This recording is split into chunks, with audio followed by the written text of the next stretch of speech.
ما تدخلش فريلانسنج بدون بورتفوليو اللي هو معرض اعمال.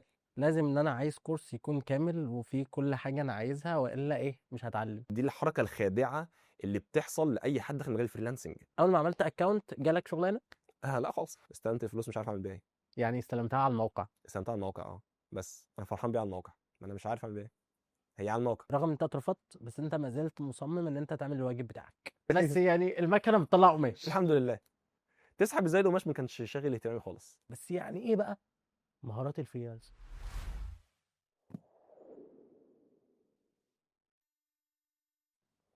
اكتر كلمه بتتقال في مجالات العمل دلوقتي هي اشتغل فريلانس، ولكن ازاي ابدا ده اللي مش كتير بيقول. ولاننا في كارير كاست بنتكلم عن مجالات العمل المختلفه، كان لازم يكون في حلقه مستقله عن الفريلانس او العمل الحر. عشان كده ضيفنا النهارده دكتور احمد سباعي، من رايي هو اكتر حد بيقدم محتوى ثري وحقيقي عن الفريلانس والعمل الحر، وده لانه من اعلى الناس تقييما على موقع ابورك اللي هو اهم موقع عمل حر في العالم. اهلا بيك يا احمد، ايه الاخبار؟ اهلا بك يا عماد، يا رب امورك لا تكون بخير. اتمنى تكون مستمتع معانا في البودكاست العظيم مش ده. لازم اكون مستمتع طول ما انت موجود يعني. ماشي، الله يعزك يا عماد. طيب خلينا نعرف نفسنا الاول كده، فعرف نفسك للناس. سؤال صعب صراحه، يعني محدش يعرف يعرف نفسه بطريقه ما. احمد السباعي، انا طبيب بشري خريج قصر العيني دفعه 2020. من وانا يعني انا بشتغل كفريلانسر من وانا في الكليه، تقريبا في تانية كليه بدات. بعد التخرج بسنتين انا قضيت التكليف بتاعي وقعدت اشتغلت بعد كده حوالي سنه ما، وحاليا في مرحله ان انا في الغالب شفت كارير كامل وبشتغل شبه فول تايم فريلانسر او بارت تايم فريلانسر، وبعض الحاجات التانية معاها. بشتغل يوتيوب مانجر في الاساس يعني. ممكن تقول لنا اهم انجازاتك في الفريلانس؟ اهم انجازات في الفريلانس ان الحمد لله قدرت اني اقعد مع عماد في البودكاست العظيم ديت بعد ما قدمت محتوى فوصلت سؤال ملوش ملكه، يعني ايه اهم انجازاتي في الفريلانس؟ يعني هل ليك ارقام مميزه، ارقام معينه؟ يعني انا كتير سمعتك على اليوتيوب بتقول عدد ساعات شغل معين، ريتنج معين. هو اللهم لك الحمد، انا اشتغلت في الفريلانس، انا اشتغلت في كذا موقع فريلانس، انا بشتغل من تانية كليه تقريبا، فانا اشتغلت في موقع حاليا مقاطعه مشهور جدا، موقع فايفر، بدات عليه في البدايه. اشتغلت مع اكتر من 450 كلاينت عليه. حاليا انا شغال في شغلي الاساسي كله على اب وورك، الحمد لله شغال 2400 ساعه، يعني فوق ال 2400 ساعه عليه. دوت رقم الحمد لله الحمد لله ضخم على اب وورك الواحد يفضل مستمر عليه. فديت من اهم الحاجات اللي انا عملتها في اب وورك الحمد لله. جميل قوي ما شاء الله. طب خلينا نرجع بقى نقطه كده، انت قلت ان انت خريج طب بشري، فايه علاقه بقى الطب بالفريلانس بالعمل الحر بالحاجات دي؟ يمكن ملهاش علاقه، هي نفس الكليات، مفيش حاجه بتربطك بيها قوي، بس هي يمكن فكر الكليه اللي انا عديت بيه، او لو هنصيغها ان ليها ايه العلاقه بتاعتها. وانا داخل الكليه انا كنت حابب طب جدا، وكان اعتقادي ان انا مش هشفت كارير منه خالص، او كان نيتي داخل ان انا فعلا فعلا هكون طبيب ان شاء الله، ربنا يكرمني طبيب ناجح، طبيب بيعرف آه، ليه اثر بيسيبه. فكان نيتي ان انا عارف ان طب بتطول 7 سنين، امم. افضل الماجستير بتاعك بعد كده مدرس مساعد دكتوراه قصه طويله جدا عبال ما تبتدي فعلا تكون نفسك. واحيانا من المعلومات اللي عندي، انا كان ليا اصدقائي اطباء بالفعل وانا داخل، المعلومات اللي عندي ان انت ممكن تضحي بالتعليم مقابل فلوس. لو انت اتزنقت في فلوس فمش هتتعلم احسن تعليم وهتسيب نفسك، مما معروف هو الديرتي ورك، فانت بتشتغل في اي حاجه عشان بس تجيب فلوس. فانا كنت بحاول ان من بدري يبقى في مصدر دخل موجود معايا يغنيني عن مرحله ان انا اقضي الفتره ديت في طب، وهكون بتعلم احسن، بعرف اصرف على تعليمي في طب احسن، بعرف لو عايز اعمل حاجه اتعلم فيها يبقى في فلوس معايا. فمن هنا كنت بدور على مجال فعلا اعرف اشتغل بيه. فلما اتفتح لي الفريلانس بالصدفه البحته، انا ما كانش فاكر ان انا هبتدي فريلانس، ما كنتش عارف عنه اي حاجه، بس لما اتفتح لي المجال بتاع الفريلانس حسيت اللي هو سبحان الله ديت اشاره اني خلاص انت اللي انت لقيته هنا. سبحان الله طلعت اشاره ان انت هتسيب المجال كله، فيعني سبحان الله هي اقدار الله يعني. يعني انت بدات اصلا فريلانس كحاجه داعمه للطب اصلا، جدا للشراكه الطبي. جدا جدا جدا. طيب لما جيت تاخد القرار بقى ان انا هسيب الطب، كتير منها بيفكر طيب انت يعني حتى الناس بيقولوا احنا بندرس 7 سنين في الطب وهم في الحقيقه بيبقوا 8 سنين، وممكن اخد سنه تكليف بعد كده بتتكلم عن 9 سنين. ما جاش في دماغك طيب انا ازاي هضحي ب9 سنين دراسه وتعب ومذاكره هو حتى لو ما جاش في بالك هيجي في بال اهلك، هيجي في بال اصدقائك، في بال قرايبك، في بال اي حد، يعني اي حد ماشي في الشارع، انت دكتور يا ابني هتضحي بالسنين دي كلها؟ فلا، اجباري، ده كان اجباري ودي كانت معضله كبيره. ولو عليا الصراحه، لو الموضوع فقط انا صاحب قرار نفسي، واقصد ان انا مفيش، انت مش مرتبط مع المجتمع اللي انت حواليه. لان القرار بتاع الشيفت كارير خصوصا في الطب بعد 7 سنين 8 سنين دراسه في كذا، بيبقى قرار صعب.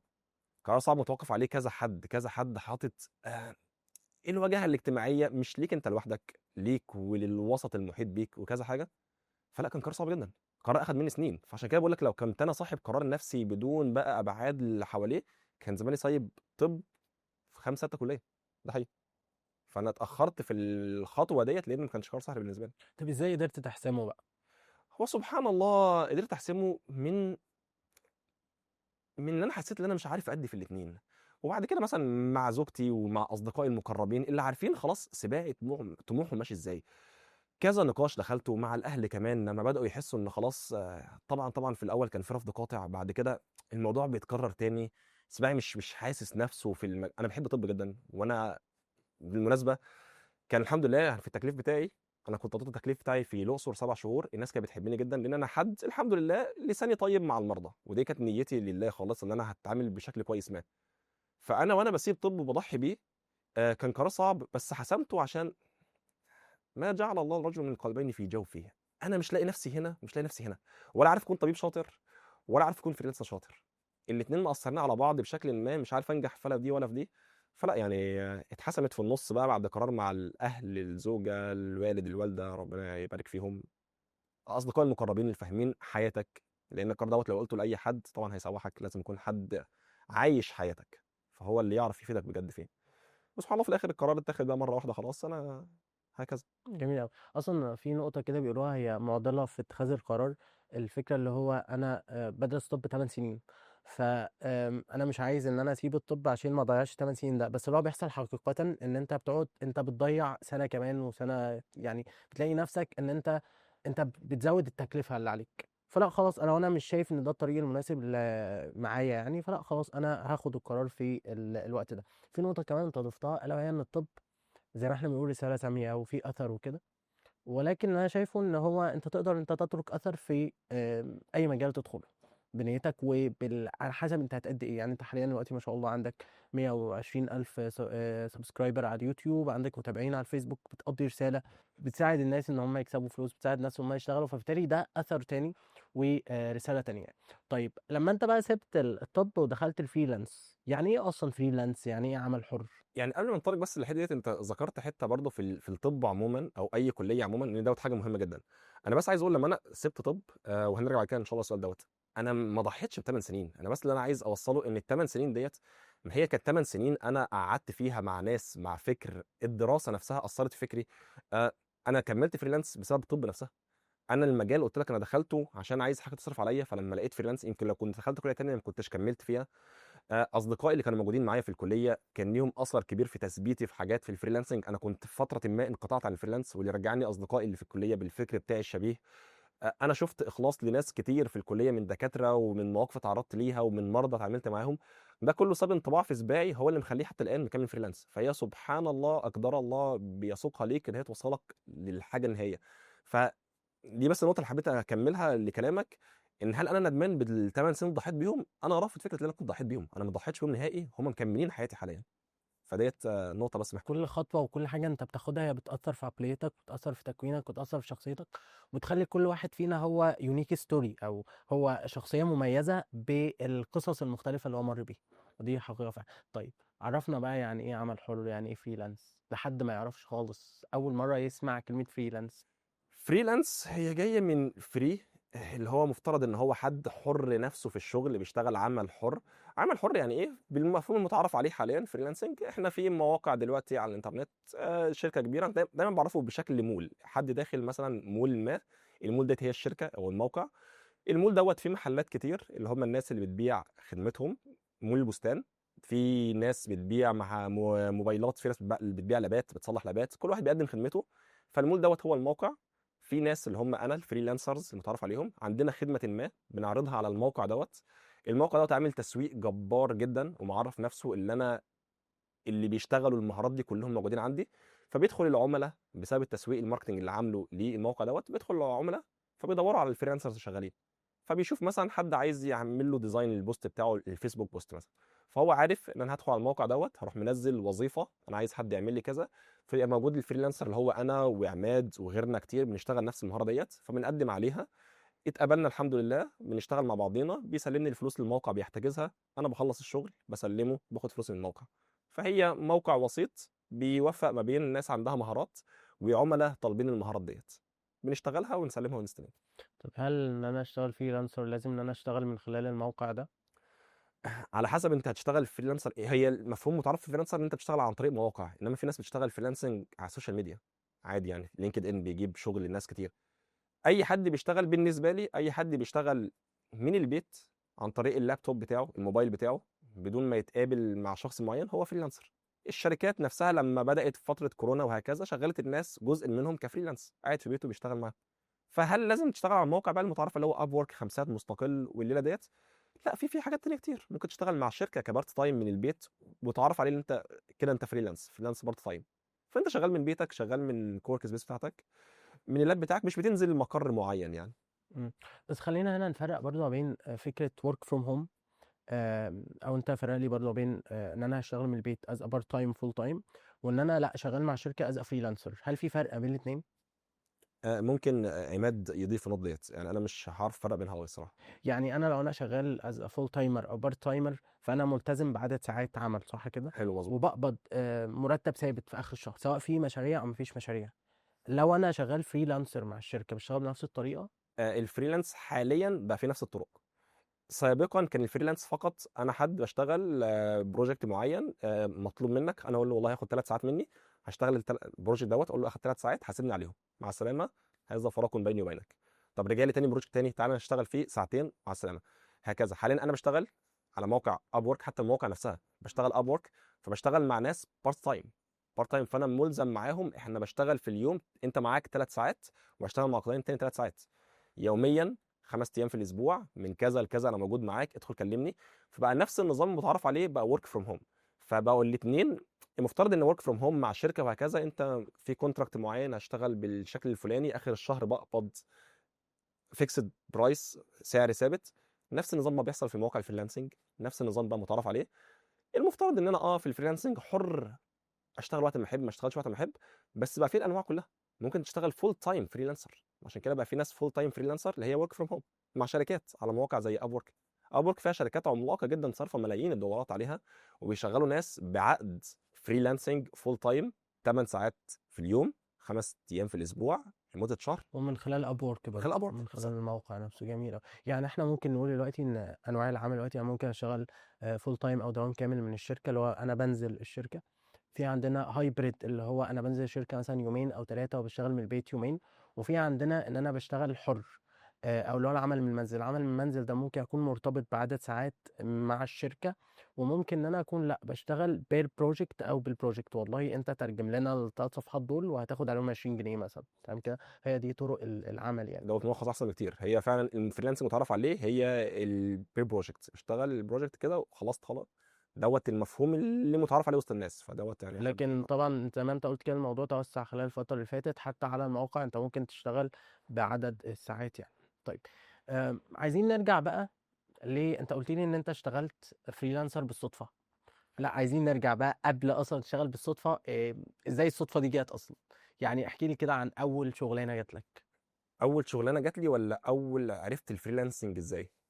اه، احكي لي من الاول. يعني انت دلوقتي طالب في طب، انت قلت لي اول حاجة تقريبا جت في سنة تانية، صح كده؟ اه سنه تانية انت لسه. دلوقتي طالب في طب في سنه تانية، قاعد ما بين الاناتومي والبايوكيمستري والهيستولوجي والحاجات دي كلها. ايه بقى اللي جاب لك الفريلانسنج اصلا؟ البدايه كانت في ستودنت اكتيفيتيز موجوده في الكليه عموما يعني. انا كنت حابب ان انا اكون متفاعل مع ناس، بشارك ايفنتس معينه وهكذا. فدخلت مع ستودنت اكتيفيتي كان في قصر العيني. شويه كنت حد كده في تيم الميديا، لقيت الشباب هناك كان ناس لذيذه جدا، اصدقاء ليا تعرفنا عليهم. انا كنت بعمل بعض الحاجات البسيطه كفيديو اديتنج بسيط جدا، متعلم بعض التمبلتس بالافتر افكتس. كان لسه المجال مش شائع قوي، فكان اللي عارف يعمل دوت هو حد كويس جدا. فبدات في الايفنت مع الشباب، ايفنتس موجوده معينه ستودنت اكتيفيتيز، فبدات اتعلم مهاره الفيديو اديتنج عشان اتقل، فنعمل ايفنتس احسن، نعمل حاجه تصاميم احسن وشغل احسن لينا. بعدين لحد ما قررت ان يمكن دي حاجه انا ذكرتها مره قبل كده سابقا، هي مره واحده بس وتقريبا كان فيديو مسحته. انا كنت داخل لسبب دعوي في الاول. انا كنت مرتبط جدا جدا في حد، لو قال مين الرول موديل في حياتك، حد اسمه كمال صالح، صاحب قناه اسمها توك اسلام. قناه توك اسلام ديت كانت قناه، هو كان رابر في الاساس، وبعد كده بقى بيقول حاجات دعويه بشكل لذيذ جدا في اسلاميه. فكان بيرد بقى على الناس بطرق بتاعه الغرب. فانا كنت شايف ان في واحد منهم بيرد عليهم بطريقتهم، من ناحيه فيديو ايديتنج قوي جدا، سكريبت قوي جدا، حد بيعرف يتكلم لغه قوي جدا. فانا حبيت فتره ما إن ممكن في حياتي اكون حد شبهه يعني. فبدات ان انا محتاج ايه، محتاج اللي يبقى عندي لغه كويسه، محتاج يبقى عندي مهاره الفيديو ايديتنج عشان اعمل فيديوز لنفسي فاقويها كمان مع سودن اكتيفيتيز، ومحتاج فلوس هماركت لنفسي. الدنيا مشيت بعد كده، عملت بيج معينه هي حاليا ميته للاسف يعني، فكنت محتاج حد يعملها لوجو، البيج ديت مخصوص. طيب مين يعمل لوجو؟ ما اعرفش حد. فدخلت على جوجل وقتها، ايام ما كان بيتبحث على جوجل طبعا قبل الاي اي. فدخلت يعني عايز هاو تو ميك ا لوجو، اي حد يعمل لوجو، فلقيت ظهر لي وقتها في السيرش موقع فايفر اللي هو في ناس هتعمل لك لوجوز.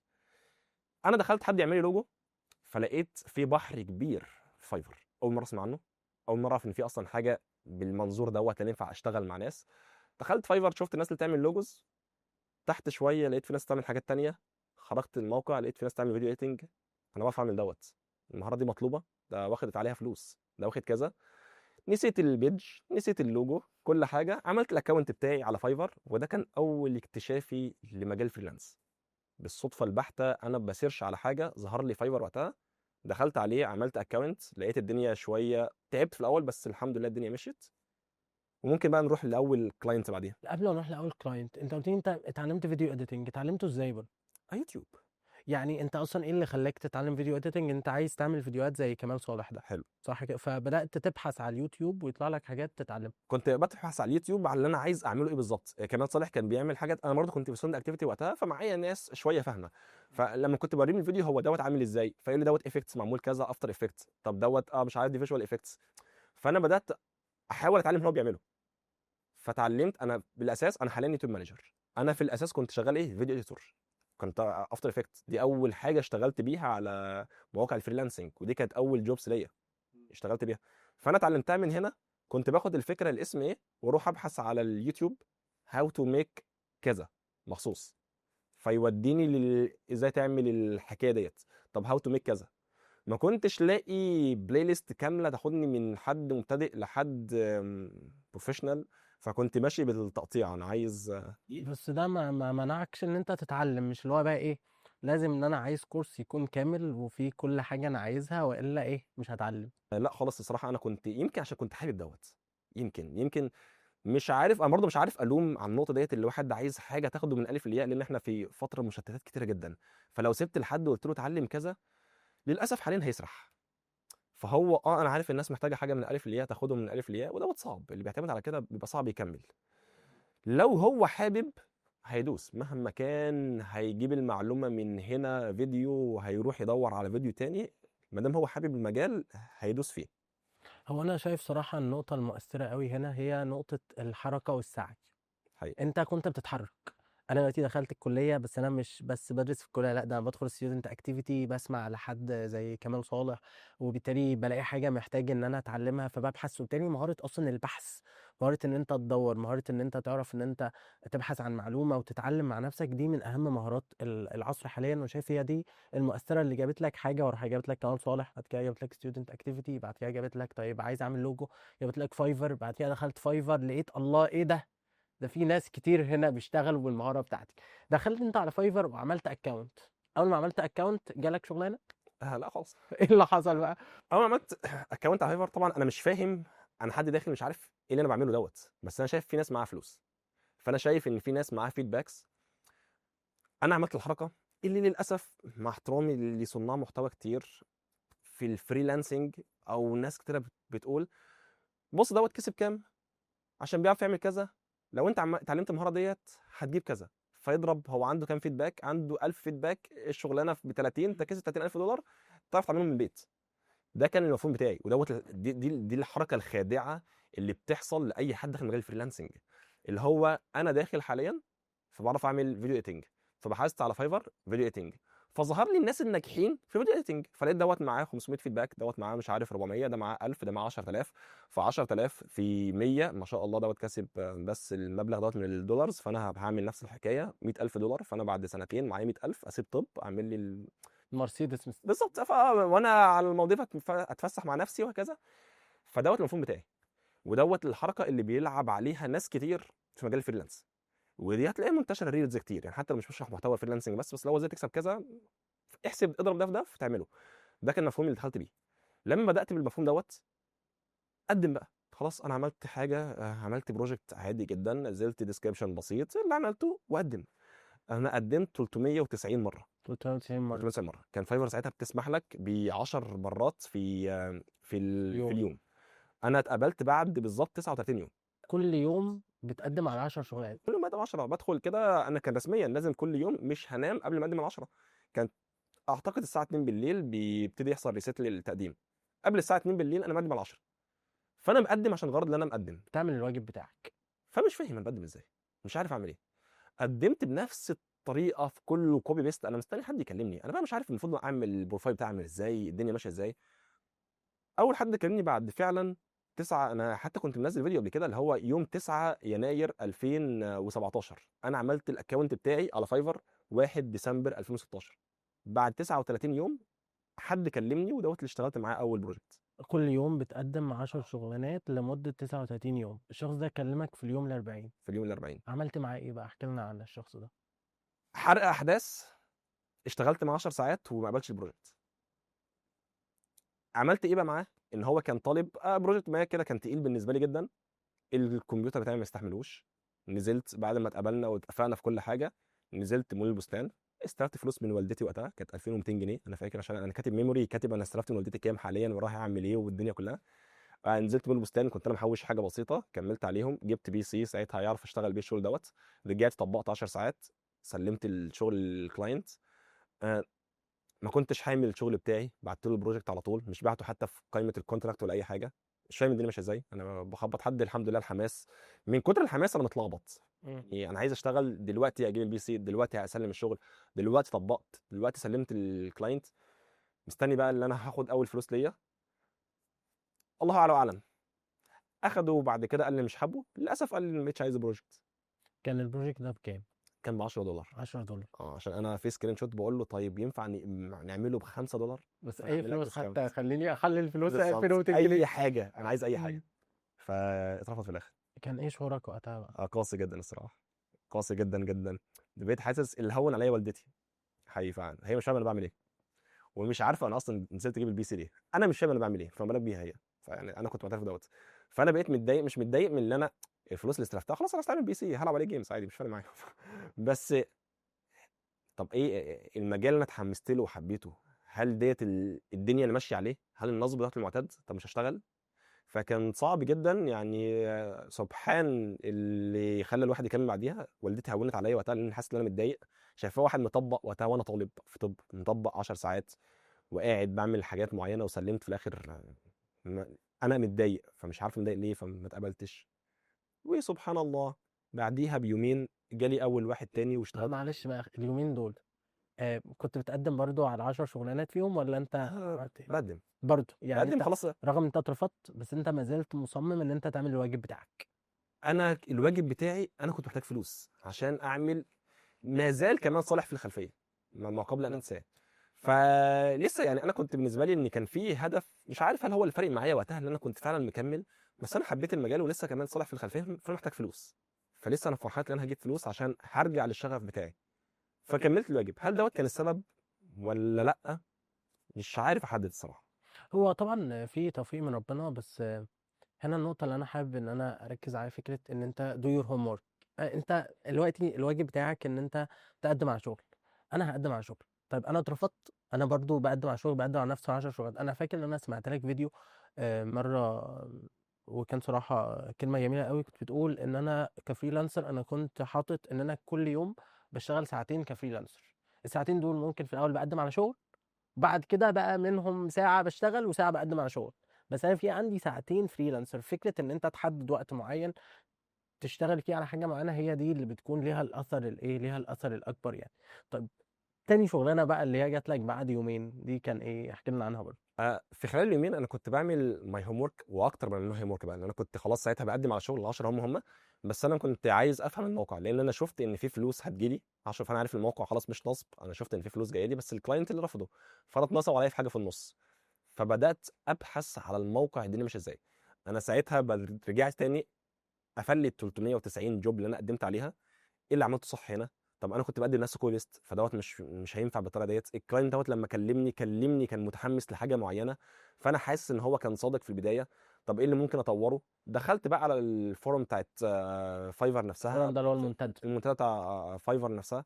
قعدت اشوف الناس بتعمل ايه. فانا الساعتين دولت انا بقيت بعمل اقصى حاجه ممكن اعملها، لاني عايز ارجع تاني. خلاص انا اتقبلت، كان في بريق امل ان في حاجه حقيقيه هتحصل. ما يلا. فبحثت وقتها، وساعتها سبحان الله بدات اجمع ان انا ماشي غلط. يعني في طرق احسن ممكن تعملها، في ممكن تنظم الدنيا احسن، ممكن تقنع الناس بشكل احسن. في ناس كيس ستاديز، ناس نجحت بالطريقه ديت. فلما درست دوت، يمكن يكون هو فعلا توفيق ربنا جه مع السعي. احنا في الاخر بناخد بالاسباب وبنسعى. فانا سعيد بجد المرتين دولت، والحمد لله قدمت بشكل مختلف نسبيا، وجالي اول حد حقيقي بقيت واخد بالي انا هكلمه ازاي، هامن نفسي ازاي، ما يتنصبش عليا تاني ازاي. وكانت تجربه ناجحه جدا الحمد لله. ازاي بقى امنت نفسك ان انت ما يتنصبش عليك؟ في انا عارف ان مش هينفع بعد كده ابعت لحد في الرسائل بشكل مباشر. الشغل لما اسلمه مش هعرف ابعته له في الرسائل في المسجز، في مكان في الكونتراكت نفسه اللي هو الدليفري اور ورك موجود، فدوت المكان اللي هبعت له. لما هاجي ابعت له الفايل مش هبعت له الفاينل اتش دي بتاعي، هبعت له هي ريزوليوشن في الشغل بتاعي، مش هيعرف يستعمله الا لما خلاص هنكونفيرم، وهبعت له النسخه النهائيه. في بعض الحاجات اللي بدات ادرسها في السكيل بتاعتي اللي انا بشتغل بيها، ازاي احمي الشغل بتاعي، وعلى الموقع ازاي احمي شغلي على الموقع. اللي انا في الاساس انا بعت له العميل اللي ضحك عليا، انا بعت له الشغل كامل في المسجز، في الرسائل. في الرسائل، مع ان في مكان تاني مخصص انا ما اعرفوش. اول مره حد يكلمني، فانا مش فاهم، انا بسلم شغل وخلاص، ومش مدي اي خيانه لاي حاجه تحصل. فلا خلاص انا في رولز ماشي بيها معينه، الموقع شغال بطريقه فلانيه، بدات اقدم هكذا، والحمد لله اتقبلت. اتقبلت بقى في تاني شغلانه اتقبلت انا شغلانه، واخدت فلوس؟ اخدت فلوس. استلمت الفلوس على طول بقى؟ استلمت الفلوس مش عارف اعمل بيها ايه. يعني استلمتها على الموقع؟ استلمتها على الموقع بس انا فرحان بيها على الموقع، وبعدين؟ انا مش عارف اعمل بيها ايه، هي على الموقع. بس يعني المكنه بتطلع قماش. الحمد لله. تسحب ازاي القماش ما كانش شاغل اهتمامي خالص. عملت ايه بقى خلال الفتره دي بعد تاني شغلانه لما اتقبلت وحسيت ان المكنه بتطلع قماش؟ استمريت على نفس الساعتين كل يوم؟ ظبطت نفسي اكتر كمان. انا بقيت حاسس ان في حاجه حقيقيه، حاسس ان انا لوحدي اللي مكتشفها. الفريلانسنج كان مجال غامض جدا. ده في 2017؟ 2017 في اول يناير 2017. فانا ما اعرفش. طبعا كان في ناس ما شاء الله بتشتغل من قبل كده وهكذا، بس انا ما اعرفوش في المجال بتاعي، ما اعرفوش في الكليه، ما حدش يعرفه. يعني انا حتى لما رجعت لاصدقائي وقلت لهم إني اشتغلت، يعني الاصدقاء المقربين، يعني ايه بتعمل دوت، الاهل مش عارفين، اصدقائي التانيين بره الكليه مش فاهمين. فانا بقيت حاسس ان انا في مجال غامض انا قاعد فيه، فانا هشتغل فيه فلوس تطلع، فانا ممكن اسعى بجد، ويمكن احاول اساعد بيه ناس بعدين. فبدات فعلا احاول اتعلم الفريلانسنج بجد.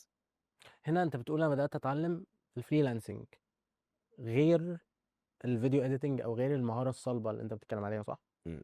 يعني ايه اتعلم فريلانسنج؟ دي نقطه التريك اللي بيقع فيها ناس كتير جدا. سباعي لما دخل في ديسمبر 2016 كان فاكر اللي هو دوت اشتغل الشغلانه ديت، فانا بعرف اعمل نفس المهاره بتاعتي، فهنزل الجوب بتاعتي، هنزل في منافسه معاه، الكلاينتس هتفضل بيني وبينه فتختارني. خطا تماما. انا مش متشاف. السكيل بتاعت الفيديو ايتنج اللي كانت معايا وقتها ما حدش يعرفها. انا واحد تقيل جدا بس مستخبي. انت مين؟ احنا ما نعرفكش. فمهاره الفريلانسنج، حد دايما مقوله بقولها، المهاره الاساسيه اللي تشتغل بيها وليكن فيديو ايتنج بروجرامنج هي 70% من قوتك، في 30% مهاره فريلانس، مهاره مستقله بذاتها. لو مش عندك محدش يشوف الباقي، انت مش موجود، هشوفك منين؟ وهيفضلوا عليك او مش هيفضلوا، هم هيشوفوا مكانك ناس تانية اضعف منك. انت دخلت محل حاليا، محل داخل مول، الدور الارضي متاخد تماما من محل واجهته قويه جدا، عامل براند لنفسه، عامل ماركتنج. انا مش هطلع الدور التاني، ما في واحد قوي جدا. ايه اللي هيوصلني للدور التاني؟ ان اللي فيه حد بيبيع حاجات احسن وبسعر ارخص، والدنيا ما اعرفكش. مم. فالفريلانسنج هو مهاره مستقله بذاتها، اللي ما بيفهمش دوت ما بيكملش، انا مقتنع بدوت. خليني ازيدك من الشعر بيت. تقول في دراسه اتعملت في جامعه هارفارد عن مقارنة ما بين الهارد سكيلز اللي هي المهارة الصلبة زي مثلا الفيديو اديتنج والمهارة بتاعتك انت بتعرف تطلع الشغل، والسوفت سكيلز اللي هي المهارات الناعمة اللي هي زي مثلا مهارات التواصل وهكذا. قالوا ان 70% من النجاح الوظيفي متعلق باتقانك للسوفت سكيلز، و30% الهارد سكيلز.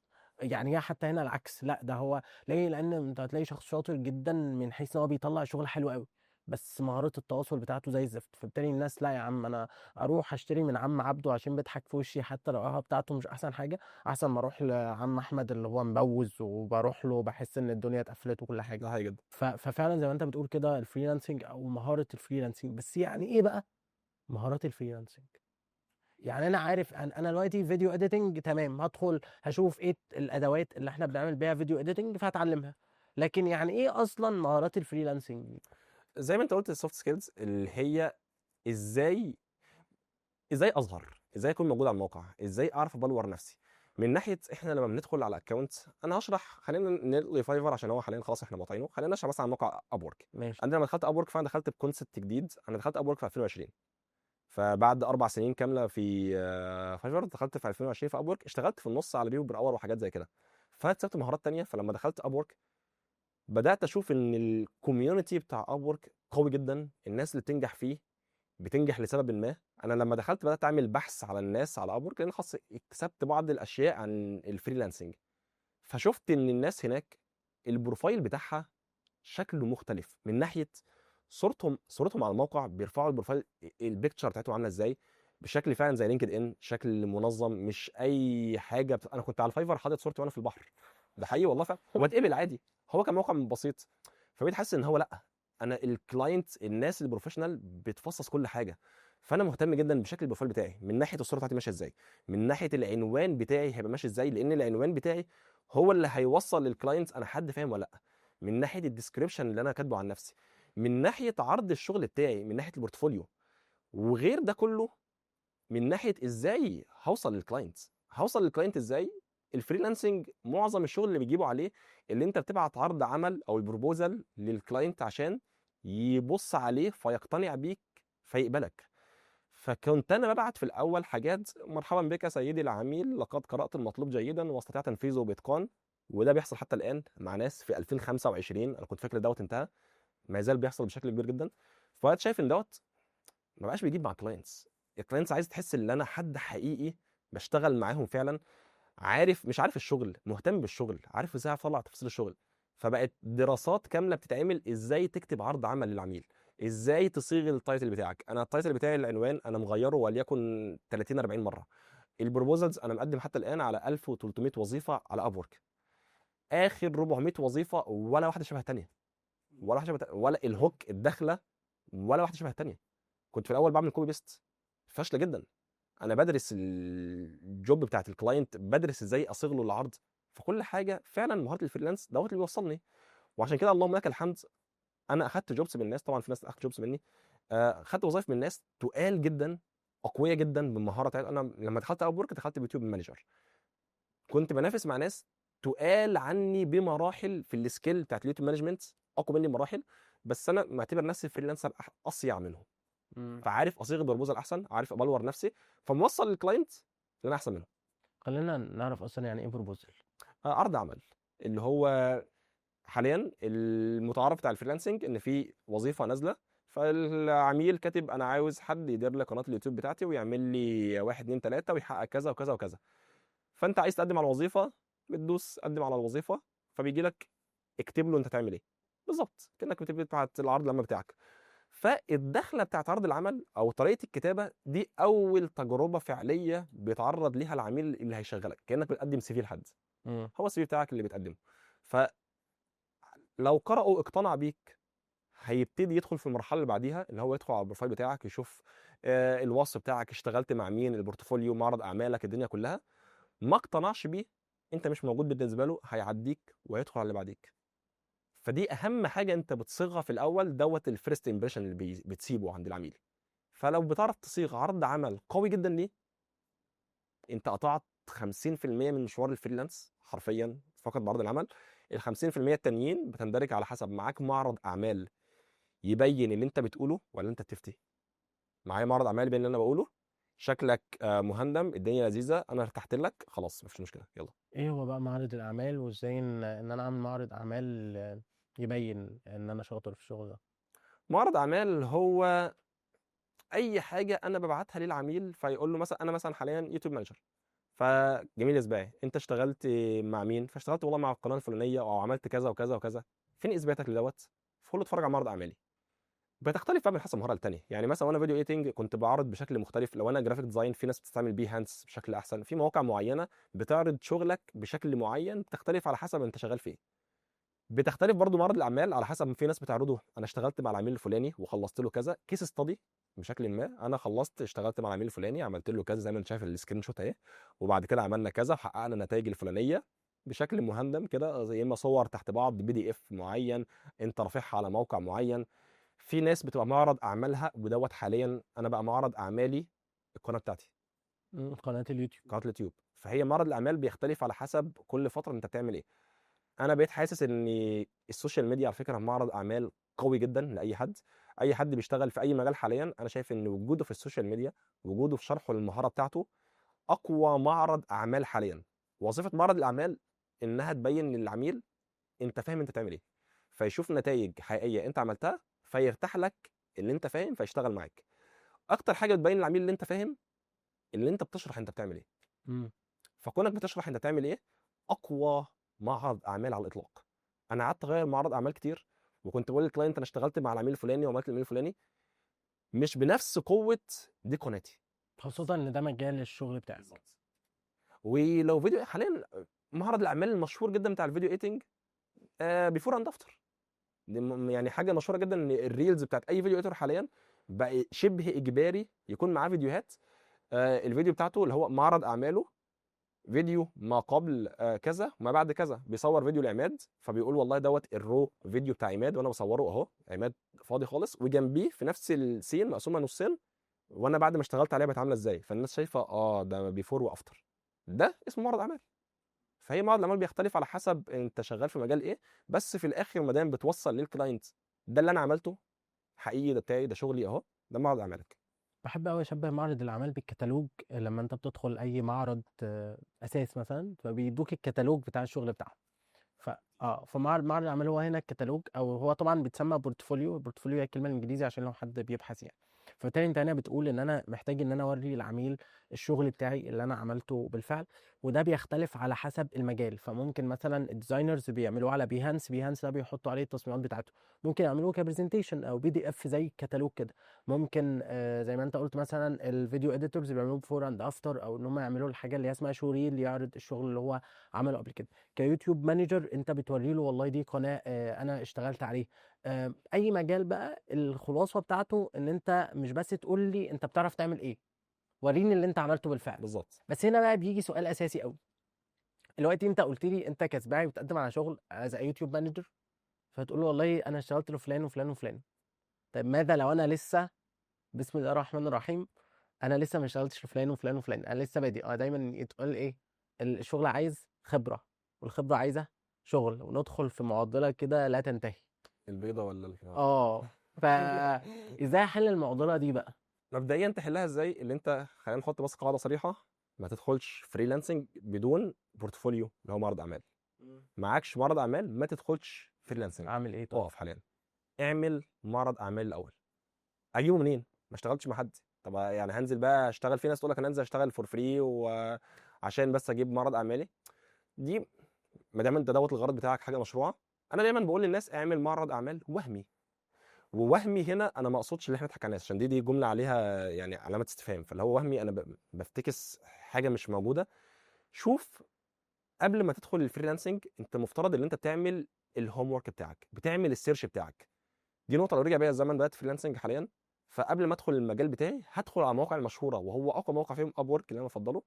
ادخل انا فيديو ايتور، فهكتب في مجان المكان بتاع الوظائف، هكتب فيديو ايتنج، هشوف 50 60 70 100 200 وظيفه نازله. فاشوف الوظائف اللي نازله في الفيديو ايتنج طالبه ايه. طالبه فيديو ايتنج لريلز، حلو، ريل. طالبه مش عارف دوكيومنتري فيديوز، طالبه كذا.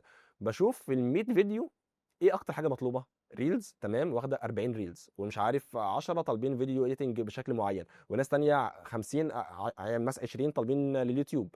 فانا جمعت اشهر 3 حاجات مطلوبه. طب الريلز اللي طالبين فيها ايه؟ بتوع كوره؟ لا ريلز طبيه، ريلز كذا. فجمعت في الريلز ديت اللي مطلوب فيها كمان. فانا في الاخر بعد ما عملت السيرش بتاعي اللي هو اجباري تكون انت عامله حاليا عشان عارف ايه المطلوب حاليا، لقيت اكتر حاجه تطلب 1 2 3 بالتحديد. اعمل 1 2 3. اعملهم ازاي؟ شوف بروجكت زي اللي مطلوب اللي كلاينت طالبه حقيقي دلوقتي، وحط متطلبات مختلفة عنه. غير اسم العميل، غير اللي هو كان عاوزه، غير الفوتشرز بتاعته. ابتدي حور في الشغل اللي هو عاوزه واعمله ونفذه بدون ما تقول انا عملت العميل الفلاني، بدون ما تذكر اسماء، لان احنا ما عملناش العميل الفلاني. احنا كده نضحك على الناس. انت الفرق مع العميل ان هو يشوف شغل، مش يشوف انت عملته لمين. مش فارق معايا. فانت ما دام هو في الاخر عايز حد يعمل له ريلز، فانا عملت له والله ده الريلز عملناه بالشكل، عملته بالشكل الفلاني عشان يغطي الشكل الفلاني، فهو اقتنع بيه جدا. فانا بعمله ازاي؟ الوهمي. ادخل شوف اللي مطلوب، اعمل المطلوب، غير الاسامي، غير المتطلبات، عدل فيها شويه. ما تذكرش اللي انت عامل دوت لحد حقيقي. كده انت معاك معرض اعمال، اعرضه، اتكلم فيه، بس تعرف تنطلق بعديها. بقول ساعات للديزاينرز اعمل براند اسمه موقع اسمه طماطم، او واعمل براند كامل، واعمل تصميمات سوشيال ميديا. في الاخر هو العميل زي ما انت قلت كده يهمه يشوف الشغل بتاعك، مش بالظبط. يهمه يشوف. هو في الاخر انت مش داخل له كبزنس هيشوف موقع مطعم طماطم ده كسب ولا خسر. هو بالظبط. يهمه يشوف التصميمات بتاعتك. لو انت بروجرامر اعمل موقع لنفسك، اعمل برضو موقع لنفس المطعم اللي هو اسمه طماطم. خلي شات جي بي تي يكتب لك مشروع، قول له اكتب لي مشروع اشتغله واعمله. ده حقيقي. الخلاصه اللي انت قلتها، مفيش عندي معرض اعمال، الحل ان انا اعمل ايه؟ اعمل معرض اعمال. بس ليه قلت اعمل بحث الاول؟ عشان انا شفت اصدقاء عملوا معرض اعمال مش مطلوب. اه. فعشان كده بقول اعرف ايه المطلوب حاليا عشان ما تضيعش وقت بتبني في حاجه عارف عليها الزمن، ما بقاش بتطلب. بالتالي ان انا محتاج ان انا ادخل على مواقع الفريلانس دي فتشوف ايه واشوف اللي بيطلب الشغل دلوقتي حاليا. المطلوب عليه. الاي اي فعلا فعلا عدى حاجات كتير، ناس بتعمل معارض اعمال حاليا في حاجات احسن، في حاجات مطلوبه اكتر. الكلاينت هيبص عليها دلوقتي. فشوف المطلوب واشتغل بنفس الطريقه ديت. جميل قوي. خلينا نرجع بقى خطوه لورا كده. انت ذكرت، قلت موقع اب وورك، بيبول بير اور، فايفر، خمسات.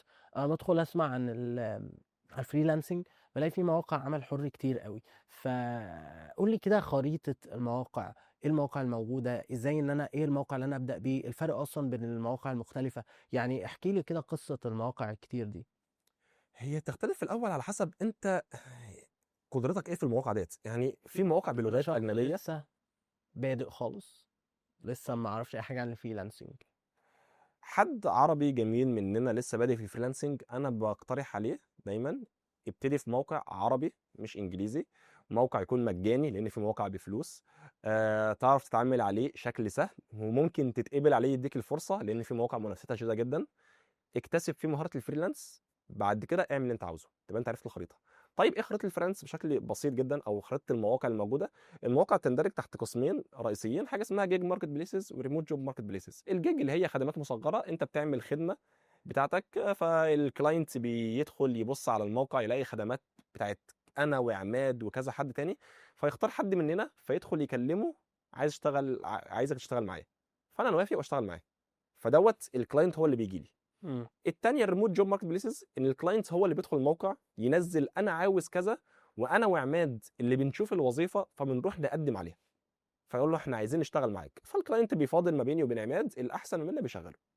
فديت الشكلين الجوهريين بتوعه. المواقع، في مواقع مبنيه على الاساس ده ومواقع تانية مبنيه على الاساس دوت، وان كان كل المواقع بقى فيها النوعين. خلاص كله بدا يحدث نفسه وفيه النوعين. بس المواقع المبنيه على الاساس بتاع الجيج اللي انت بتعمل خدمه والعميل بيدخل يبص عليها وهو اللي يختار، انا بفضلها للمبتدئ. اللي هي زي ايه اسمهم اللي ايه؟ هي زي خمسات طبعا، هو اشهر حاجه في العرب، وفايفر. وخلي بالك ان اصلا خمسات جايه من فايفر، يعني فايفر فايف خمسه، فخمسات نفس النظام، فهي جايه نفس النظام. فخمسات فايفر اشهر اتنين. التانية ريموت جوبز، ودول اسهل اتنين في البدايات. خمسات وفايفر. خمسات فايفر. فايفر فايفر احنا مقاطعه. طب منزلينه خلاص، فاشهر حاجه خمسات. وخمسات فيه ميزه رهيبه جدا، يعني هقول لك عليها برضه دلوقتي حاليا. اتقل عليهم، روح بقى فاضل ما بين مستقل، اب وورك، فريلانسر دوت كوم، دولت اشهر 3 تانيين شغالين حاليا. ايه ميزه خمسات؟ وانا دايما بقول للناس، اي حد اللي كان بقول له ابتدي على خمسات، سباعي بس ما فيهوش فلوس، ابتدي على خمسات. منافسه، ابتدي على خمسات. ليه ابتدي على خمسات؟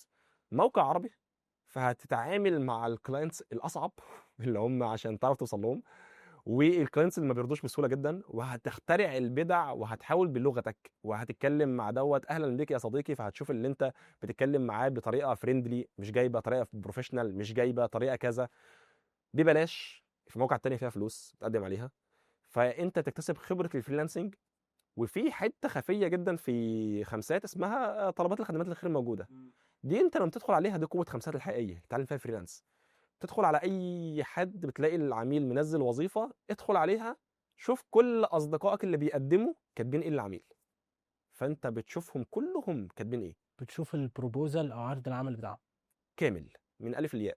اب ورك ما فيهاش الكلام دوت. فريلانسر دوت كوم الخدمه ديت ينفع تخفيها بفلوس، تدفع فلوس عشان تخفيها، هم فاهمين قوتها، فعشان كده فاهمين قوه اللي انت تشوف العرض العمل بتاع الناس التانيين. مستقل بتشوف اول سطر بس. اب ورك ما فيهاش، قلنا مواقع تانيه ما فيهاش. فقوه دوت ان انت بتشوف التانيين بيكتبوا ازاي، بيتكلموا ازاي، بيتعاملوا ازاي مع العميل، بيحاولوا يوصلوه ازاي. اكتسب خبره الخمسات والفريلانسنج. بعديها تتقل شوف بقى المواقع التانيه، لان المواقع التانيه فيها اللي بفلوس. اب ورك للاسف بقى بفلوس، بتقدم فيه بفلوس، وفلوس مش قليله، فلوس عاليه بس يستحق طبعا. فهي البدايات موقع انت لسه اللغه بتاعتك مش احسن حاجه، الفلوس بتاعتك مش احسن حاجه، انت عايز تتعلم، اتعلم في خمسات. من خمسات انت هتحدد انا هكمل فيه. في ناس بتكسب في خمسات فلوس ما شاء الله عظيمه جدا، احنا مش بنقلل الموقع، الموقع قوي جدا لو تعرف تشتغل عليه. بعد كده روح الموقع التاني. جميل. يبقى انا في عندي المواقع اللي انت سميتها جيج ماركت بليس، اللي هو انا بدخل اقول والله انا بعمل الديزاين ب 5 جنيه او بعمل ديزاين ب 5 دولار، حلو. وبعمل الفيديو ب 5 دولار. انا كعميل او انت بقى العميل بتدخل تلاقي عماد بيعمل الديزاين ب 5 دولار، احمد بيعمل الديزاين ب 10 دولار، محمد بيعمل الديزاين ب 7 دولار او ب 5 دولار برضه. مظبوط. تختار منه. جميل. لكن اب وورك ومستقل بيشتغلوا بطريقه ان انت الكلاينت بقى وانت العميل بتدخل والله تقول انا عايز حد يعمل لي 3 ديزاينز وهديله 12 دولار. يدخل عماد واحمد ومحمد كل واحد يقول له انا هعمل لك ده، ويقنعه بعرض العمل ان هو يختاره هو. مظبوط. صح. عشان ان احنا نبدا، انت فضلت البدايه بالجيج ماركت بليس اللي هو خمسات وفايفر، قلنا فايفر مقاطعه، فبنحب ان احنا نبدا بحاجه عربيه. فخمسات سهل ان انت تقدر انت تناحي في العملاء زي ما احنا بنقول، وبنبدا بيه. بعد كده لما نتعلم مهاره الفريلانس غير المهاره بتاعتنا يعني، نقدر ان احنا ندخل على ابورك، ننافس منافسه عالميه وندفع فلوس عشان ايه؟ ناخد وظايف. صح كده؟ هي دي مظبوط. الخريطة اللي انت قلتها. مظبوط. صح كده؟ طيب جميل قوي. انا برضو لما كنت بسمع انت طبعا بتشتغل از يوتيوب مانجر، قلت في موقع اسمه يوتيوب واي تي جوبز. واي تي جوبز. ايه واي تي جوبز؟ واي تي جوبز احنا قلنا كده حاليا، احنا اتكلمنا عن الفريلانسنج المشهور لكل الناس، اللي هي مواقع مشهوره. اشهر مواقع الفريلانس اللي ممكن تدخل عليها باي مهاره عندك تشتغل عليها، عليها كل المهارات. عليها كل المهارات بالظبط. في بقى كل واحد وليه الموقع بتاعه اللي فيه معمول لمهارته هو. يعني مثلا واي تي جوبز هو معمول لاي حد بيشتغل في مجال اليوتيوب، ممكن يدخل عليه. هو في الاساس مش بيجيب شغل قوي على قد ما هو معرض اعمال كويس جدا. يعني احنا لما ذكرنا في معرض الاعمال قلنا في بيهانس على حسب لو انت ديزاينر، مش عارف في كذا لو انت كذا. لو انت يوتيوب مانجر او حد فيديو ايديتور او اي حد بيشتغل حاجه ليها علاقه باليوتيوب، روح واي تي جوبز. واي تي جوبز دوت موقع هو معمول مش تبع اليوتيوب رسميا، بس هو واخد شراكه معاه. اللي انت بتروح بتحط انت اشتغلت مع مين من الكلاينتس، وبتحط القناه بتاعتهم، واشتغلت مع انهي فيديو، وبتوصف انت عملت ازاي. بيتعرض بطريقه منظمه جدا، ولازم الكلاينت نفسه او القناه بتاعت اليوتيوب نفسها تعمل فيريفيكيشن او توافق على اللي انت اشتغلت معاها، فبتحط جنبها علامه صح. فدي حاجه موثقه رسميا من اليوتيوب اللي انت اشتغلت مع القناه ديت، فما فيهاش خلاف. فانا لما ببعت حاليا لحد بقول له انا اشتغلت مع القناه بتاعت فلان وفلان وفلان، قول لي ماشي واشتغلت مع مستر بيست عادي، ما حد يعد وراك. مستر بيست اشهر يوتيوبر يعني. فانا هقول له اشتغلت مع كذا وكذا وكذا، ايه اللي يثبت. امم. واي تي جوبز لاي حد بيشتغل في اليوتيوب، وانا اقصد هنا اي حد يوتيوب مانجر، فيديو اديتور، جرافيك ديزاينر بيعمل ثامبنيلز، سكريبت رايترز بيكتب سكريبتس لقناه يوتيوب، لازم يكون معاك واي تي جوبز. لان بمجرد ما انت اشتغلت مع قناه عماد، فقلت لعماد والله انا اشتغلت لك دلوقتي حالا الفيديو الفلاني وهعرضه عندي، فبيروح لقناه عماد الرسميه، بيروح لها ايميل، فعماد بيقبل ده، فبيتحط جنب الفيديو دوت علامه صح اجباري. الشخص دوت اشتغل فعلا على الفيديو دوت بدون اي تزوير. الموقع قوي جدا، انا جبت منه كلاينتس تقيله جدا، اتى من ابورك كتير. جبت منه حوالي مثلا 3 او 4 كلاينتس. لان هناك بتبتدي تاخد رانك فعلا، بيبتدي يعليك، فانت بتسمع على مستوى العالم. المواقع هناك، القنوات اللي بتروحوا في الغالب قنوات تقيله جدا، مش القنوات البسيطه عايز شغلانه بسيطه وخلاص. بتبقى التكلفه بتاعتها بتدفع فلوس احسن بكتير، بس هو صعب تظهر عليه. يعني انا بقالي عليه بتاع حوالي سنتين او ثلاثه، وحاولت في ينفع تقدم على الجوبس بالمناسبه، بتقدم فيه على جوبس بس صعبه جدا، بيقدم معاك ناس قويه لاقصى درجه. انا قدمت عليه بغرض ان انا بعمل بورتفوليو، هو جاب لي 3 او 4 جوبس تقال جدا، بس حتى لو انت مش ناوي تقدم عليه اعمل اجباري اكونت عليه، موقع قوي قوي جدا.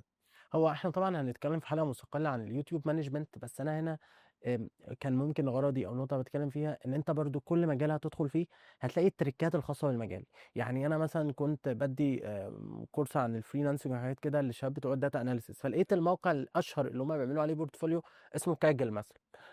البروجرامر هتلاقي عندهم جيت هاب. يطلع مظبوط. الديزاينرز اللي احنا قلنا هنلاقي عندهم بيهانس. الناس بتوع اليوتيوب وكده هتلاقي في عندهم الواي تي جوبز. فبالتالي كل مجال بيبقى ليه التريكات بتاعته. انت مهم ان انت تدخل جوه الكوميونتي او جوه المجتمع بتاع المجال ده عشان تعرف من الناس السينيورز والناس المنتورز، وتقدر ان انت تشوف النماذج بتاعه الناس في المجالات دي نجحت ازاي. هو ده اللي احنا بنحاول ان احنا نعمله في كارير كاست هنا، ان احنا بنجيب حد في كل مجال بحيث ان هو يتكلم عن المجال ده ويعرف ناس اكتر عن المجال ده والتريكات بتاعته. طيب، خلينا يعني نسأل سؤال دلوقتي بقى. انا دلوقتي كشخص عايز ابدا اشتغل كفريلانسر أم، من البدايه خالص، يعني لسه سواء طالب جامعي او لسه حديث التخرج، وسمعت عن الفريلانسنج كتير قوي، وعايز ابدا كفريلانسر في خطوات كده معينه. قول لي المفروض اعمل واحد اتنين تلاته اربعه. المفروض يكون في اول معاك المهاره بتاعتك، قبل اي حاجه المفترض يكون معاك نيه خالصه ان انت هتسعى، عشان المجال مفتوح والمجال بياخد وقت، وفي ناس كتير تزهق في النص، مع انها تبقى سبحان الله يعني ربنا كاتب لها التوفيق لو كانوا كملوا يعني فخلاص، بس بيزهقوا في النص. فخليك داخل بنيه ان دوت مجال صدقا هستفيد فيه حتى لو ما اشتغلتش. انت كنت اللي هو بيخليك تكتسب سوفت سكيلز عظيمه جدا هتفرق معاك في اي حاجه في الحياه. مم. من ضمن الحاجات يعني في نقطه سابقه، اللي انا اصلا عرفت اكمل شويه في الفريلانس بسبب المجال الطبي، اللي انا كنت بحب اتعامل مع المرضى، فرقت معايا جدا في الفريلانس. نفس نظام الفريلانس هيخليك تتعامل مع الناس بشكل احسن، فيبقى عندك النيه دي رقم واحد. بعد كده يبقى معاك المهاره اللي هتشتغل بيها. انت داخل حاليا انا هشتغل بمهاره ما، فانا بتعلمها مع التوازي فيها، وانت بتتعلم المهاره ديت اتعلم مهاره الفريلانس. اتعلم بقى ازاي مهاره الفريلانس ديت، انك تعمل اكونت على الموقع، تشوف انا هبتدي وانا بختار المهاره بتاعتي وليكن مهاره اكس، هدخل على موقع ما هعمل فقط اكونت على الموقع اللي هو زي اب وورك. انا بنصح الناس ابتدي اعمل اكونت على اب وورك، واكتب مهاره اكس في الوظائف. في خانتين في اب وورك مهمين، مهاره بتاعت الوظائف والخانه بتاعت الفريلانسرز اللي هم الناس اللي بيشتغلوا سابقينك.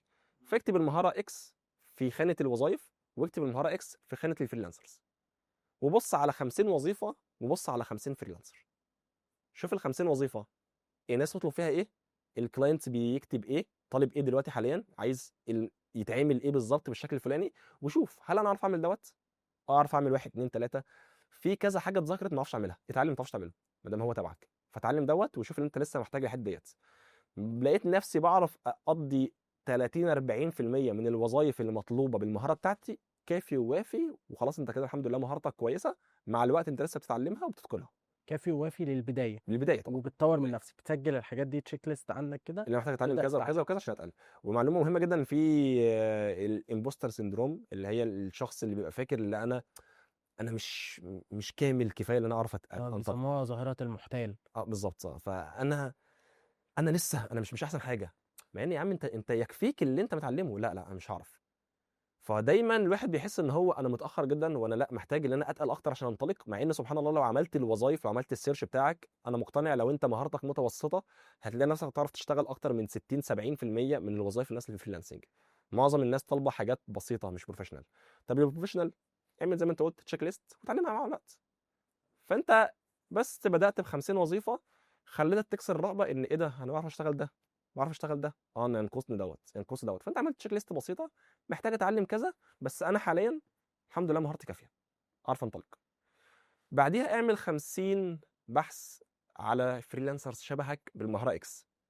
طلع لي عماد، طلع لي سباعي، طلع لي مين، طلع لي محمد، طلع لي محمود، فعملت السيرش بتاعهم، دوت كاتب عن نفسه كذا، دوت بيصيغ اللي هو بيشتغل بالمهاره الفلانيه. انا مش بعرف اتعامل بالبرنامج دوت، هل البرنامج دوت ضروري معايا؟ لو ضروري معايا هتعلمه، او هتعلم منه حاجات معينه عشان اغطي الجزء دوت. دوت بيكتب معرض، كاتب شكل معرض الاعمال بتاعه عاجبني جدا، الشغل بتاعه شكله عاجبني، لما دخلت على البورتفوليو بتاعه لقيته كاتب كذا، الفيديو التعريفي بتاعه بالشكل الفلاني، بيخاطب العميل بالشكل الفلاني. بعد ما تبص على 50 واحد، انت كونت فكره كامله الناس اللي بتشتغل معاك المفترض ان هم بينافسوك بيتكلموا عنهم ازاي. فانت بقيت خلاص عارف ايه اللي بيطلب، والناس اللي بتشتغل شكلها عامل ازاي. ابتدي بعد كده اتعلم مهاره ازاي بقى تعمل. اتفرج على مليان، اليوتيوب مليان ناس كتير جدا. اتفرج على اي حد ازاي بقى تعمل البورتفوليو بتاعك، ازاي تعمل البروفايل بتاعك، تسجل اكونت ازاي تبتدي تخاطب العميل. انت كده الحمد لله كافي ووافي، بس ما تبداش مع حد قبل ما تعمل يور اون هوم ورك. انا بشوف اللي دايما احنا اول حاجه ذكرناها في البودكاست ان الناس محتاجه حاجه من الالف للياء.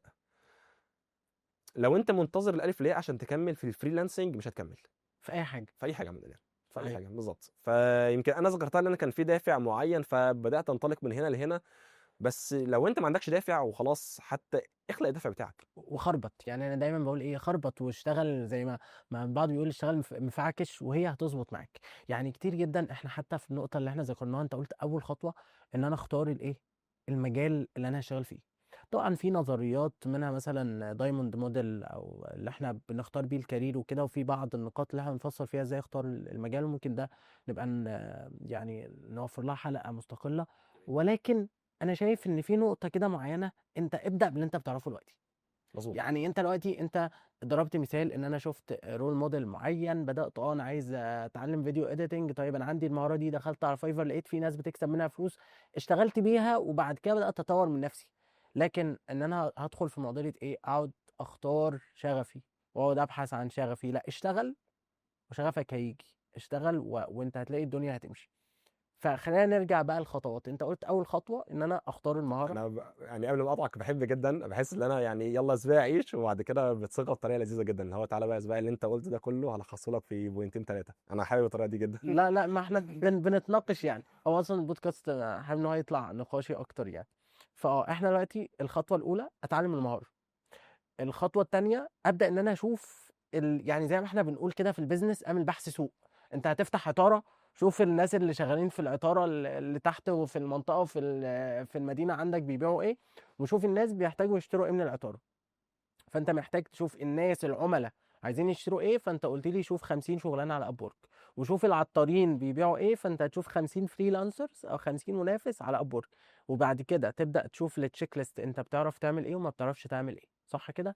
بعد كده بعمل بروفايل وبعمل معرض اعمال، بعمل نماذج شغل. لو انا مفيش عندي نماذج شغل بعمل نماذج اجباري شغل. تعملها، اه. اجباري مش وبالتالي بقى اختياري. انا بقى في عندي بروفايل على المواقع، وبقى في عندي نماذج عمل.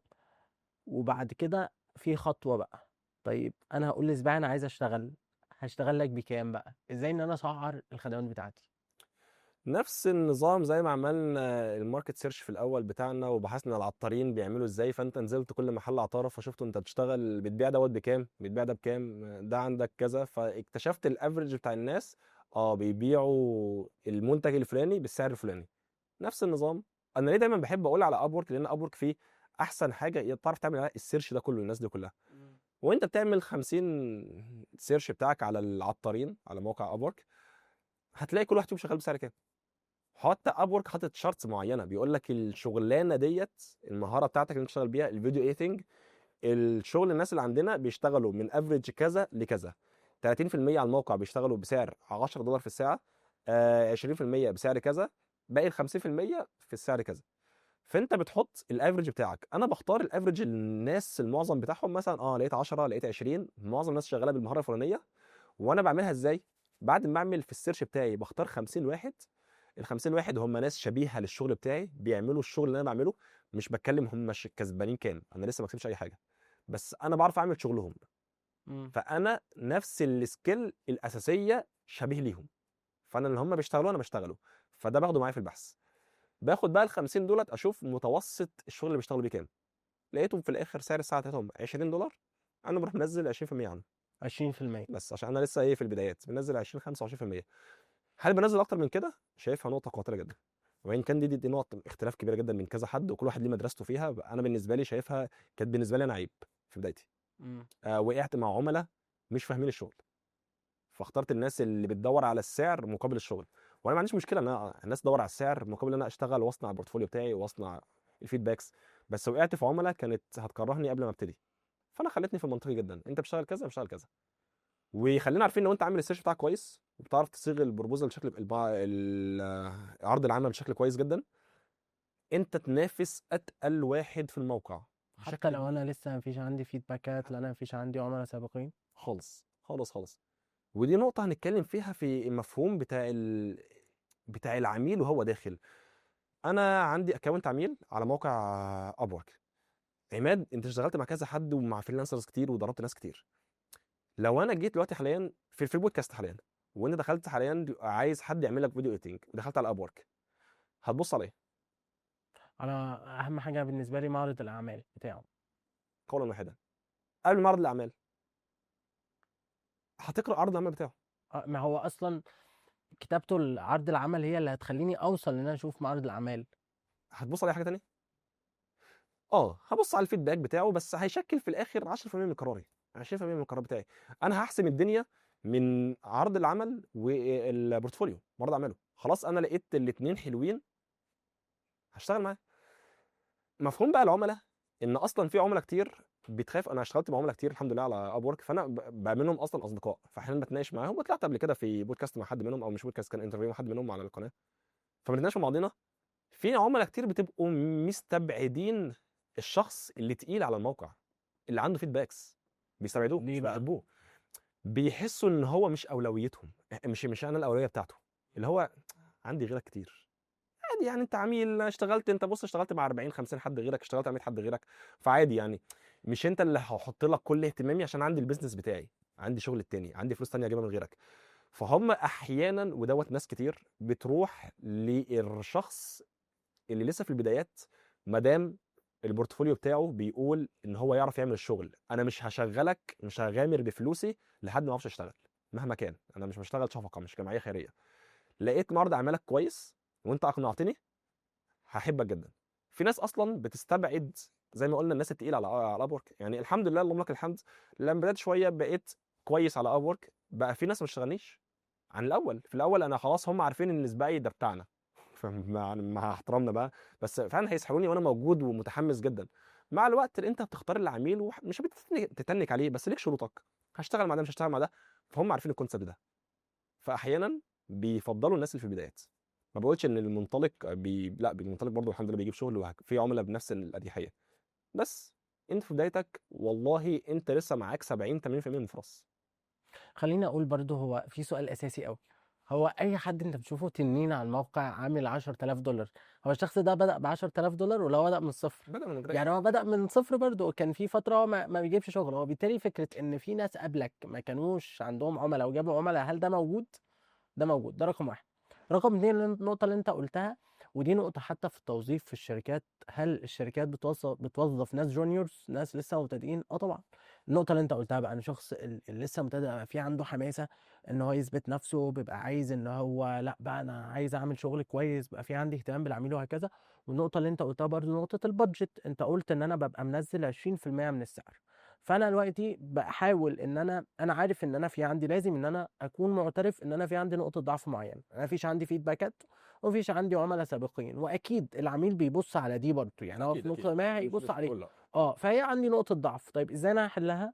20% اقل في السعر زي ما انت قلت يعني، والبورتفوليو قوي جدا، اكون عامل نماذج عمل كويسه، و عرض عمل قوي يقدر ان هو يقنعه ان انا اقدر ان انا اشتغل الشغل بتاعك ده، صح كده؟ يعني ايه بقى عرض عمل قوي يقدر ان هو يقنعه؟ تقدر ان انت تدينا خلاصة في النقطة دي؟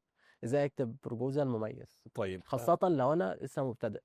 في حاجه يعني، انا كان في فيديو اتكلمت فيه ان انا عامل مثلا، انا قدمت على حوالي 1400 وظيفه. ف 1400 وظيفه دولت، اخر 400 انا قلت مش شبه بعض خالص، اخر 400 حرفيا يعني. ال 1000 دولت كنت بحاول اصيغ بطريقه احسن، لان انا دخلت اب ورك بعد فايفر، فكان عندي خبره معينه.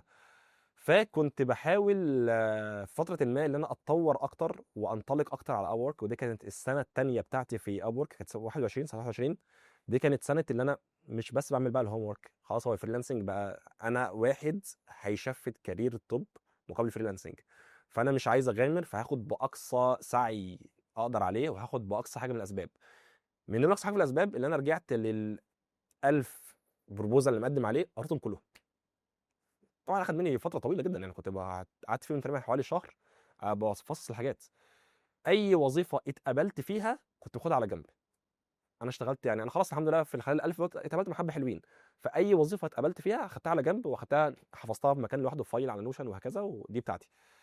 بعد ما خلصت اللي ما اتقبلتش فيه كنت بقراه، ما اتقبلتش بحاول احط تقييم انا ما اتقبلتش ليه هنا، ايه اللي ما قلتوش كويس، اللي هو ما ردش عليا اصلا. اي عميل رد عليا فبحطه على جنب، سواء اشتغلت ما اشتغلتش. فرد عليا واشتغلت بحطها في حته لوحديها، رد عليا وما اشتغلتش في حته لوحديها، ما ردش عليا في حته لوحديها. وبعد كده بقى عندي 3 انواع من الوظائف.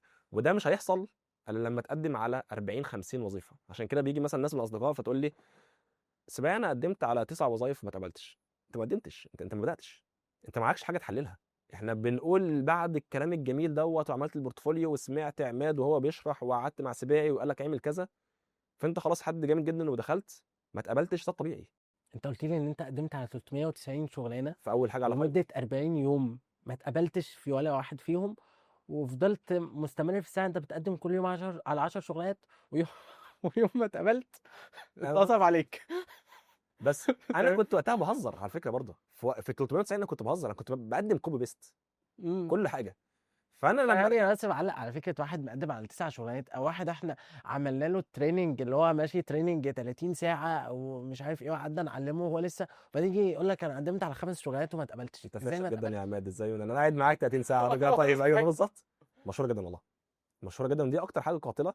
عشان كده حتى اول سؤال اي حد بيجي يبعت لي سباعي على اليوتيوب او اي حاجه من الاصدقاء، سباعي انا مش عارف اجيب شغل، اول سؤال بساله. قدمت على كام شغلانه؟ بالظبط. لو لقيت اقل من 10 بقول له صديقي حضرتك بتهزر، روح قدم اكتر كده 30 40 وظيفه تعالى تاني. 30 40 وظيفه، طب هساعدك ازاي لو انت مش عايز؟ طب بعد ما اقدم 30 40 وظيفه يا سباعي اجباري اشتغل؟ والله لو اضمن لنفسي ان انا مكمل شغل بكره هقول لك هتشتغل، انا ما اضمنش نفسي. فانا بحس ان في ناس بتبقى مستنيه اللي هي تعلم الغيب معاك في النقطه ديت، ده ما يحصلش. فاحنا ناخد بالسعي، فمن ضمن السعي اللي دوت نعمله. فنرجع تاني للبروبوزلز. انا قدمت مع العرض العمل، قسمتهم لحاجات، فشفت ايه اللي بينجح بشكل ما مع العميل، ايه وايه اللقطه اللي مع العميل، بيفشل برضو؟ وايه اللي انت بيفشل. حطيتهم في 3 خانات. بالظبط، وايه اللي بيفشل ده كنت بشوف، مع ان كان في حاجات بتفشل كانت عجباني، فكنت بسجل انا عملت كذا كويس، بس ممكن العميل اصلا ما شغلنيش. فانا رجعت اقرا كل الحاجات بتاعتي عشان اشوف ايه اللي ممكن اطوره احسن. طبعا اللي اتقبلت فيه دوت قولا واحدا معايا دوت عجب العميل. فبعد كده اخر حاجه يعني خلاصه الكلام اللي انا بقيت بعمل حاليا الاسلوب بتاع الحاجه اسمها الخمسه كذا، الخمس كذاهات. دي اللهم لك الحمد. انا كنت في الاول اب ورك بتديك احصائيه، انت الشغلانه بتاعتك او العرض العمل بيتشاف ولا لا، يعني العميل شافه ولا لا. فانا كنت كل ما اقدم من 5 ل10 بيتشاف واحد في البدايات. حاليا اللهم لك الحمد في كل 2 بيتشاف واحد، لو بقدم 10 بيتشاف 5. 50% يعني. 50% واكتر يعني دوت الحمد لله اكتر، احيانا بيتشافوا. وبشتغل في نسبه كويسه جدا منهم. كنت بشتغل حاليا الحمد لله كان معدل توظيفي واحد في كل 10، وده معدل طبيعي على فكره. 10%. 10%. اللهم لك الحمد معدل توظيفي حاليا 33%، يعني واحده في كل 3، فهي التلت. ايه الخمس كذاهات ديت؟ معظم العملاء بتبص على اول سطرين، وحتى اب وورك هو مش بيتيح لك الا اول سطرين بس، لحد ما انت بنفسك تختار ان انت تفتح العرض بتاعه. فاول سطرين انا بحاول اوصل فيه، اول سطرين ونص يعني، اوصل فيهم 5 كذاهات. اول كذا اني انا شفت الوظيفه بتاعتك يا فلان، او شفت الموقع بتاعك، او شفت حاجه عندك، لازم اكون شفت حاجه عندك وعجبني فيها كذا. يعني حاجه بلعب بقى في مشاعر شويه، عجبني فيها كذا، شويه اتضايقت لك لكذا، عجبني شغفك. انا بحاول امدح العميل بشكل مش مبتذل، لان العميل ناصح جدا. لو انت مدحته بشكل كبير بيلقطك وبيعرف ان انت حد بكاش، فشكرا نشوف رايح فين. فبشكل مش مبتذل، عارف انت اللي هو مثلا ايه ده يا عماد الساعه بتاعتك دي عجباني، طب التيشيرت بتاعي مش عاجبك، يعني انا عارف انت لسه مغيره قبل البودكاست فكده. تيشيرت حلو جدا انا عارف. فانا مثلا انا عايز امدح حماد بدون ما اكون بشتغله، فوالله النضاره دي كويسه. طب ايه يا سباقي انا قلت نضاره بس مثلا، يعني فانا بمدح العميل في جزء حقيقي. بنسميه مدح مسبب. حلو، ما اعرفهاش. لا حتى بيتكلموا عليها في التربية. انت هتمدح مثلا ابنك، فامدحه على انا طبعا مش راجل تربوي يعني، عشان ما الكلام بتاعي ما يتاخدش كتربوي يعني، بس امدحه ان هو عمل حاجه حلوه، ولما تيجي برضو تقوله انت زعلان منه ما تبقاش زعلان من شخصه، زعلان برضو بسبب ان هو عمل حاجه معينه. فبالتالي هنا انت عشان المدح بتاعك يكون صادق، فانت بتقول له والله انا شفت في الموقع بتاعك مقال حلو مثلا، صح بالظبط. كده؟ جميل انا قوي. بختار اكتر حاجه عجبتني فيه، فانا شفت كذا عندك وعجبني في كذا، ولما عملت بحث اكتر عن منافسينك اللي هم كذا لقيتهم بيعملوا كذا، فايه رايك نعمل كذا. دي الخمس حاجات: شفت كذا عندك، عجبني فيه كذا، عملت بحث على كذا، لقيتهم بيعملوا كذا، فعندي اقتراح كذا. ده في اول سطرين. في اول سطرين ونص ثلاثه. طبعا يعني في اول ممكن ياخد اول سطرين ونص ثلاثه. اللهم لك الحمد، مع ناس كتير من الاصدقاء، مع ناس كتير قلت لهم الحكايه ديت، فرق رهيب جدا. ليه؟ لان الهوك في عصر احنا عايشين فيه حاليا معظمه دير. انا والله انا معايا كلاينت اكونت لما رجعت لك في اب وورك، فلما انا بنزل وظايف كتير فبتقدم عليها حاجات كتير، معظم اللي بيقدم لي بيقول لي دير سير، بعد كده I have found your job and felt that's my dream job. انا لقيت دي وظيفه احلامي. كله دي وظيفه احلامه. كله ده في حد كاتب لي دير سير سلاش مدام عزيزي حتى ما السيد. كلفش نفسه فدي دخلات العملاء نفسهم. لو حد دخل الفورم بتاع منتدى اب وورك، منتدى خمسات، منتدى اي حاجه، العملاء زهقانين منها، فلما بيلقطوها بيعرفوا ان دوت حد واخدهم كوبي بيست. في حاجه مقتنع بيها: لو الهوك الدخله بتاعتك، لو اول سطرين ونص، اول ثلاث سطور ينفع تعمل لهم كوبي وتحطهم عند حد تاني، عميل تاني، هم بدون ما تعدلوا، اول سطر اول سطرين ينفع تاخدهم تحطهم لوظيفه العماد، تحطهم لوظيفه الاسباعي، ده مش بروبوزل. الحاجه اللي ينفع تتنسخ لحد تاني اللي هي انا اهلا بك يا صديقي، اهلا بك يا عميل، انا عجبني جدا شغل اليوتيوب، بعرف اعمل كذا وكذا وكذا. مش دي جمله ينفع احطها عند عميل تاني؟ هي كويست. ما دي ده مش بروبوزل. بروبوزل لازم دخلته تكون كاستمايزد الكل بشكل كبير جدا. عشان كده اخر 400 بروبوزل ولا واحد فيهم اول ثلاث سطور شبه اول ثلاث سطور هنا، كلهم ليهم دخلتهم بالخمسه كذا، وده الحمد لله فرق بشكل كبير جدا. هل معنى كده ان انا محتاج ان انا اذاكر كل شغلانه اقدم عليها؟ عشان كده العبث اللي انا كنت بعمله ايام فايفر في ال 390 وظيفه اللي انا ما كنتش بذاكر الشغلانات. انت في 390 وظيفه اتقبلت على واحد في 400، يعني نسبه كام في المية بقى؟ 25 من 100%. واحد على 400. دلوقتي انت ما شاء الله وصلت ل 33%، الحمد كل ثلاث شغلانات بتتقبل في واحده فيهم، الحمد لله. بسبب ان انت هنا بدات تهتم بالكيف. انت قبلها كنت بتهتم بالكم، ودي جابت معاك بطريقه ما. حتى انت بتهتم بالكم بس ما تكتبش بروبوزال قوي، بس انت بتجتهد قوي فلقطت معاك وبدات تتعلم واحده واحده. لكن دلوقتي بتهتم بالكيف، بتذاكر، فبالتالي اكيد انت دلوقتي بتقدم على عدد شغلانات اقل، بس جوده البروبوزال بتفرق. انا بقول دايما للاصدقاء اللي انا بقدم على البروبوزلز، لما باجي الصبح كده مع القهوه بتاعتي على المكتب، فانا قاعد متمزج، الحياه حلوه، ما بفتحش السوشيال ميديا. ده حاليا الكونسبت بالنسبه لي لما بقدم على بروبوزلز، ما بقاش فاتح سوشيال ميديا قبليها، مش مشتت باي حاجه. وكانت اول حاجه اعملها في اليوم بتاعي بعد الصلاه والخلاص انا قضيت دنيتي، هقدم على بروبوزل في بدايه فعلا. بعد ما اكلت حاجه بسيطه القهوه بتاعتي، وبقدم على بروبوزل، وبقدم على واحد او اتنين بس، خلاص كده انا كده قضيت الفتره اللي انا مش في المود اللي انا ابحث، ما بقدمش. وعشان كده بقول لاصدقاء، فيقول لي بس انا لسه هعمل كذا، فاقول له طيب اسمع انا زهقان، انا عايز انجز. ما تقدمش. ما تقدمش انت عايز تنجز، ما تقدمش. مم. بس هنا برضو مهم نقول ان سيباعي دلوقتي برضو، ما هو مهما كان برضو العميل بيبص على تاريخ هذا الشخص. بالتالي شخص دلوقتي عنده عدد كبير من العملاء توب ريتد، تقريبا انت من التوب 1%، صح كده، على ابورك؟ ما فيش، مش متحدده قوي الصراحه. هو انا بقول جمله اللي انا اعلى يوتيوب شانل مانجر دوت، يعني انا بقول في الفيديوهات ان انا اعلى يوتيوب شانل مانجر في مصر، ومن اعلى ثلاثه في الوطن العربي. ده بحثي الخاص، انا بحثت على كل الفريلانسرز اللي شغالين في الوطن العربي في المجال دوت، فلقيت إن الحمد لله إن انا من اعلى ثلاثه فيهم مثلا. ده بحثي الخاص، انما اب وورك مش بتقول لك انت رقم كذا. بس هنا المقصد ان انت في عندك زي ما احنا بنقول تاريخ على ابورك، فبالتالي ده بيقوي نسبة قبولك. فما ينفعش واحد لسه بادئ النهارده ما فيش عنده عملاء يتوقع حتى لو هو عمل كل النصايح اللي احنا بنقولها دي ان هو يوصل ل 33% نسبة قبول دلوقتي.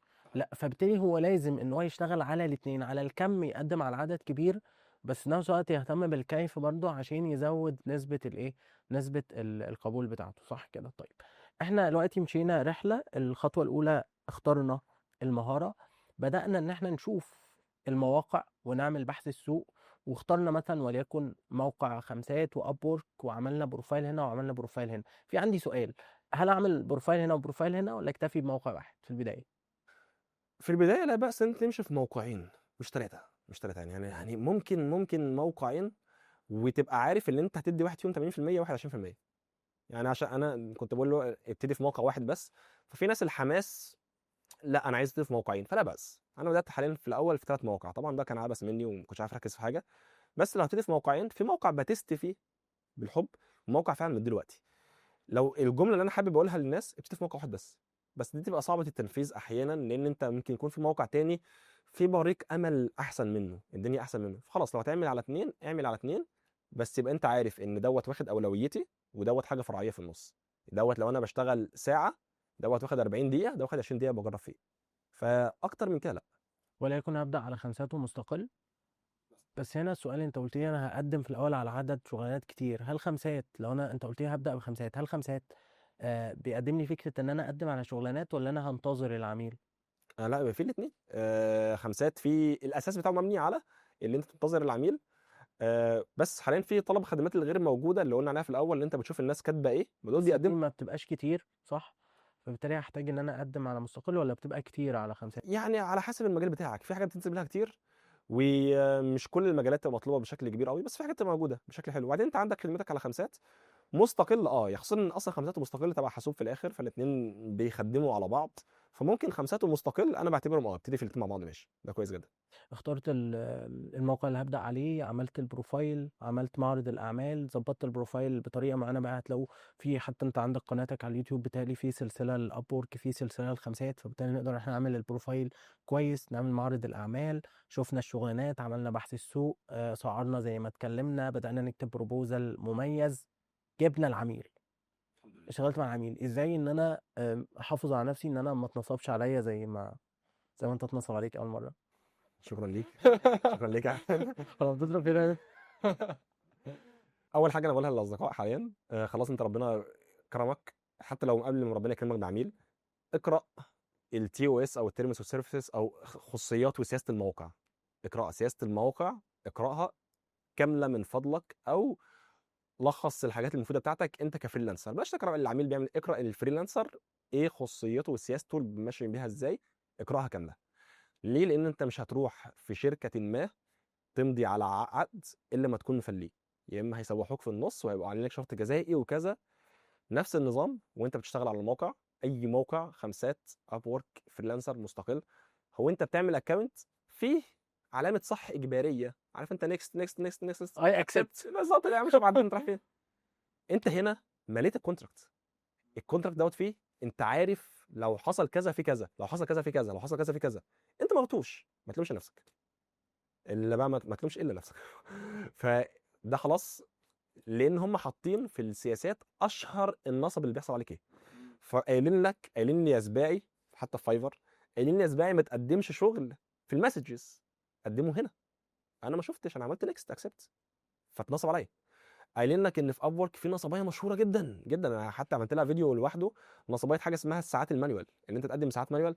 دي نصبايه مضاعفه، يعني مش يعني ممكن عشان ما نطولش بودكاست، هي نصبايه مضاعفه اللي انت بيضحك عليك في شغلك، وبيضحك عليك في فلوس انت تدفعها. لان هو بيطلب ان انت تشتغل معاه حاجه ميديا باينج مثلا، ويعمل لي اعلانات من عندك، طب واحسب لي الفلوس بتاعت الساعات بتاعتك اللي انت اشتغلتها، وفلوس الفيزا اللي انت عملتها، وفلوس النسبه بتاعت الفيزا احسبها لي على الموقع. يعني انت اديت له فلوس؟ اديته فلوس. هو في الاساس اعمل اي حاجه تدفعها على الموقع، وفي عداد بيعد على الموقع، ودوت عداد لحاجه اسمها ورك ان بروجريس، مش ورك ان ريفيو. فان بروجريس اب ورك بتقول لك نحن لا ناخذ به اطلاقا لما يكون عقد ساعات مانوال. هنيجي نحاسب العميل يوم الاثنين الساعه 2 بالليل، هنلاقي الفيزا بتاعته مش شغاله، هنقول لك كل الورك ان بروجريس دوت ال $2000 اللي معديهم مع السلامه، اركنهم على جنب، مش هنحاسب حد على حاجه. طب ده انا دفعتهم من جيبي. انت ما قريتش السياسه بتاعتنا، احنا ما ضحكناش عليك، انت اللي وقعت في النصابه ديت. فكل موقع ليه نصاباته، وزي ما في فريلانسرز حيتان، في نصابين حيتان. مفيش حد بيدخل في الاول الا لما بيقع في حاجه زي ديت. عشان كده في دايما اي حد بيشرح مجال الفريلانسنج بما يرضي الله بيحط الريد فلاجز بتاعت العملاء، الريد فلاجز بتاعت الوظائف اللي ما تقدمش عليها، ايه الوظائف اللي انت خد بالك في خدعه هنا في النص، في نصبايه في النص. خصوصا لو انت مثلا حد لسه في البدايات، هم بيبقوا عارفين ان انت هتضحك عليك. امضي عقد دوت على التليجرام، اشهر الحاجات يعني في عجاله ما في دقيقه، ادخل تليجرام، هنشتغل مع بعضنا هناك نصب قولا واحدا. وبالتالي مش ابورك مش هياخد النسبه بتاعته، فانت هتاخد فلوسك كامله. بالظبط دوت ما شاء الله واضح ان انت ضحكت على ناس. فهو هي تمشي كده. طبعا مين ان اكونتك هيتقفل اصلا لو هم لقطوا ان في اي كونتاكت بره، فاكونتك هيتقفل قولا واحدا. لو لقطوها ما عندهمش هزار فيها، ما بيتسامحوش فيها نهائي. وانت ديت حاطينها في خصوصياتهم وهكذا. بس دوت نصب. اصلي انا مش عارف، حتى في عملاء مش فاهمين هم عاوزين ايه. فدوت هيتعبك بعدين، اعتبره نصب وما تشتغلش معاه. ففي بقى نصبيه المانيوال كونتراكتس ديت نصب. في كذا حاجه بقى، يعني في كل موقع ليه حاجاته، امن نفسك بيه. اللي انت اقرا خصوصيه وسياسات الموقع، هتوفر عليك نصب كتير جدا، لان انت في بدايتك اجباري هتتعرض للنصب. انا في عندي وجهه نظر ممكن تكون مختلفه شويه، بس خليني اخد رايك فيها. ان انا بقول للناس ما تركزش قوي مع موضوع النصب ده في الاول. يعني ايه يعني لو اتنصب عليك؟ يعني اعتبر نفسك نزلت انترنشيب مجاني، وجربته. انت هدفك دلوقتي في المرحله دي ان انت تجيب شغلانه وتشتغل. فانت ايه رايك في الكلام ده؟ والله يا مادي انا مش عارف اخالفها، هي عجباني جدا. يمكن هي بس اللي هربطها ببعض الناس، وانا كنت منهم، بيأسوا. خصوصا هو بيبذل مجهود جبار عشان يجيب اول وظيفه. فاول وظيفه بتديله بريق امل رهيب جدا. انا كاتب ميموري كامل على اول وظيفه اللي انا اترفضت فيها، واول وظيفه اشتغلتها. بتديله بريق امل كبير جدا. الدنيا الحمد لله بعد تعب الفتره دي كلها فعلا الدنيا ترجمت، انت اشتغلت، انت عملت كذا. انت اتضحك عليك على حسب شخصيه الشخص دوت. لو هو داخل بالكونسبت اللي هو انا بسعى فربنا هيوفقني، خلاص نصب عليك يا عم مره وعادي وكمل تاني. في ناس شخصيتها، وانا منهم، انا كنت منهم، لولا ان احيانا ربنا ثبتني وقتها، والدتي وستني وكده، كنت مش هكمل شغل. فعلى حسب انت بتحدد دوت. فانا اتفق معاك فيها على حسب شخصيه اللي بيشتغل. حلو قوي. طيب احنا كده وصلنا ان احنا الحمد لله وصلنا للعميل، الحمد لله. والعميل حط لنا الفلوس على فايفر او على ابورك او على اي موقع من مواقع الشغل. ازاي ان انا اخد الفلوس دي بقى في ايدي؟ دي بقى انا معاك فيها. انا بقول دايما للناس ما تركزش في فلوسك، يعني خلي الفلوس دي تتسحب في الاخر كده. هي كده كده هتستحب، ما دام ان انت بتشتغل على موقع موثوق. بالظبط. المواقع المعروفه، مش رايح تشتغل لي على موقع عجيب ما حدش يعرفه خالص. بالظبط، وروح ادفع في كذا تيجوا لك كذا ومش عارف النصبات المشهوره ديت. لا، موقع موثوقه اللي هي خلاص، في ناس عارفه المواقع الموثوقه وبقت واضحه جدا. فلوسك اجباري هتجيلك، ما تشغلش بالك بيها. طيب خلاص يا زباين انا بقى شاغل بالي بيها، خلاص فلوسي جات لي عايز اسحبها. بقت سهله جدا حاليا في اكتر من حاجه. البنوك عندنا حاليا بقت عارفه دوت. في 2017 اول فلوس جات لي انا عانيت والله مع البنوك. انا رحت لهم وكلمت خدمه العملاء وقعدت معاهم، وكنت بروح هناك وجابوا لي مدير فرع. قبل كده مدير فرع والله كان فاهم شويه، بس ما حدش تاني فاهم. انا فريلانسر، بتعمل ايه؟ بشتغل على النت. يعني الفلوس دي هتقبض جالك منين؟ الفلوس من على الراوتر. والله العظيم فعلا انا كنت بحاول مع خدمه العملاء لما اكلمهم في التليفون والله ما فاهمين. انا بعاني، انا مش فاهمين. فانا كنت بقول لهم يا جماعه، انا طب الفلوس دي جايه لك منين؟ طب ايه اللي يثبت؟ طب اجيب لكم كذا، طب اجيب لكم كذا. طب اثبتها لكم ازاي؟ ما هي الفلوس جايه من بره. طب هي هتجي لك بالدولار، ما انا هسحبها مع عندكم بالمصري، ما انا جاي لكم ليه؟ انتوا حولها لي، خلصوا لي الدنيا كلها. موال طويل. حاليا كل البنوك فاهمه ده. اصلا هي حاليا سياسه الدوله ان هي بتسيسها ده في كل البلاد العربيه، اللي هي خلاص الفريلانسر. في عندنا بنوك اصلا معموله لفيز لفريلانسرز معينين. فانت الموقع خلاص الحمد لله بقى فيه فلوسك عليه. في كذا طريقه، منها اشهرها بايبال، اشهرها بايبال على الاطلاق. بتربط بايبال بالموقع بتاعك، بعد كده تسحب سواء بقى البريد المصري او على بنك تاني بيقبل التحويلات من المواقع ديت. البريد المصري نفسه بيقبل دلوقتي ده حاليا. ايزي باي. ايزي باي بتقبل، فدي حاجه مشهوره جدا، اسهل حاجه. او من الموقع اربط البنك تلقائي على طول، اربط حسابك البنكي. فانت ما دام معاك حساب بنكي مصري او عربي في اي حته، هتاخد فلوسك. جميل قوي. طيب احنا دلوقتي حكينا حاجات كتير حلوه عن الفريلانس. عايز بقى اصعب موقف مر عليك في اثناء رحلتك في الفريلانس. اصعب بص والله كان في مواقف كتير جدا، ومواقف صادمه ومواقف تانية. خلاص احكي لنا موقفين بقى مواقف كتير. اه اصل برضه كتير قوي من الشباب اللي بيعملوا محتوى عن الفريلانس، خلينا اقول بكل صراحه، وعايز يحقق مشاهدات. فهو حساك ان الدنيا ايه، وردي بقى ولطيفه وحلوه. مش هحكي لك عن اول عميل اصلا، مش هحكي لك ان انت قدمت على 390 شغلانه ما اتقبلتش، والرقم الشغلانه رقم 391 اللي انت اتقبلت فيها اتنصب عليك فيها. تمام، فده موقف صعب. تمام كده. عايزين بقى موقف كمان كده، هو اصعب موقف تقريبا مر عليك اثناء الرحله. طيب بس النقطه الاولانيه ديت، انا لما بدات اشرح مجال الفريلانس بخصوص، انا شرحته عشان اعلمه لاصدقائي في الكليه. كان في اصدقاء في الكليه، انت اسبوع ما تشتغل الحمد لله. طب بتشتغل ازاي؟ فالدنيا برضه في طب يعني بتاخد وقت طويل، انت ادرى بيها طبعا. فكنت بحاول اعلم اصدقائي، فكانت نيتي خالصه وقتها. يعني انا عهدت ربنا ان انا في المجال دوت، انا بشرح لاصدقاء، الحمد لله الدنيا بدات فاهمين، فقلت اما اعمم الموضوع احسن. فكان عهد ان انا مش هبيع اشتغالات في الموقف في المجال دوت كان عهد معايا. فانا لما هشرح المجال هشرحه بكل صدق، لان كان يعني شفت برضو بعض الحاجات اللي كانت بالنسبه لي انا مش مقتنع بيها، وانا لما دخلت لقيت حاجات عكس دوت. فقلت انا بالنسبه لي مش هعمل بيع وهم نهائي نهائي في اي مرحله كانت. فدوت عهد انا ماشي بيه حتى الان في صناعه المحتوى، اللي انا مش هبيع الوهم بتاع لاي حد. فمن اصعب المواقف بقى اللي وقعت فيها في موقفين الصراحه. موقف كان نازع ديني في نقطه ان انا كنت في حاجه وديت اصعب مواقف هتعدي على الفريلانسر عموما. الفريلانسر هو رقيب نفسه، محدش عارف هو بيشتغل ايه. مفيش حد يسالك الفلوس جايه لك منين، مفيش اي حد انت اشتغل شغلانه محدش عارف انت اشتغلت ايه اصلا، اشتغلت مع مين.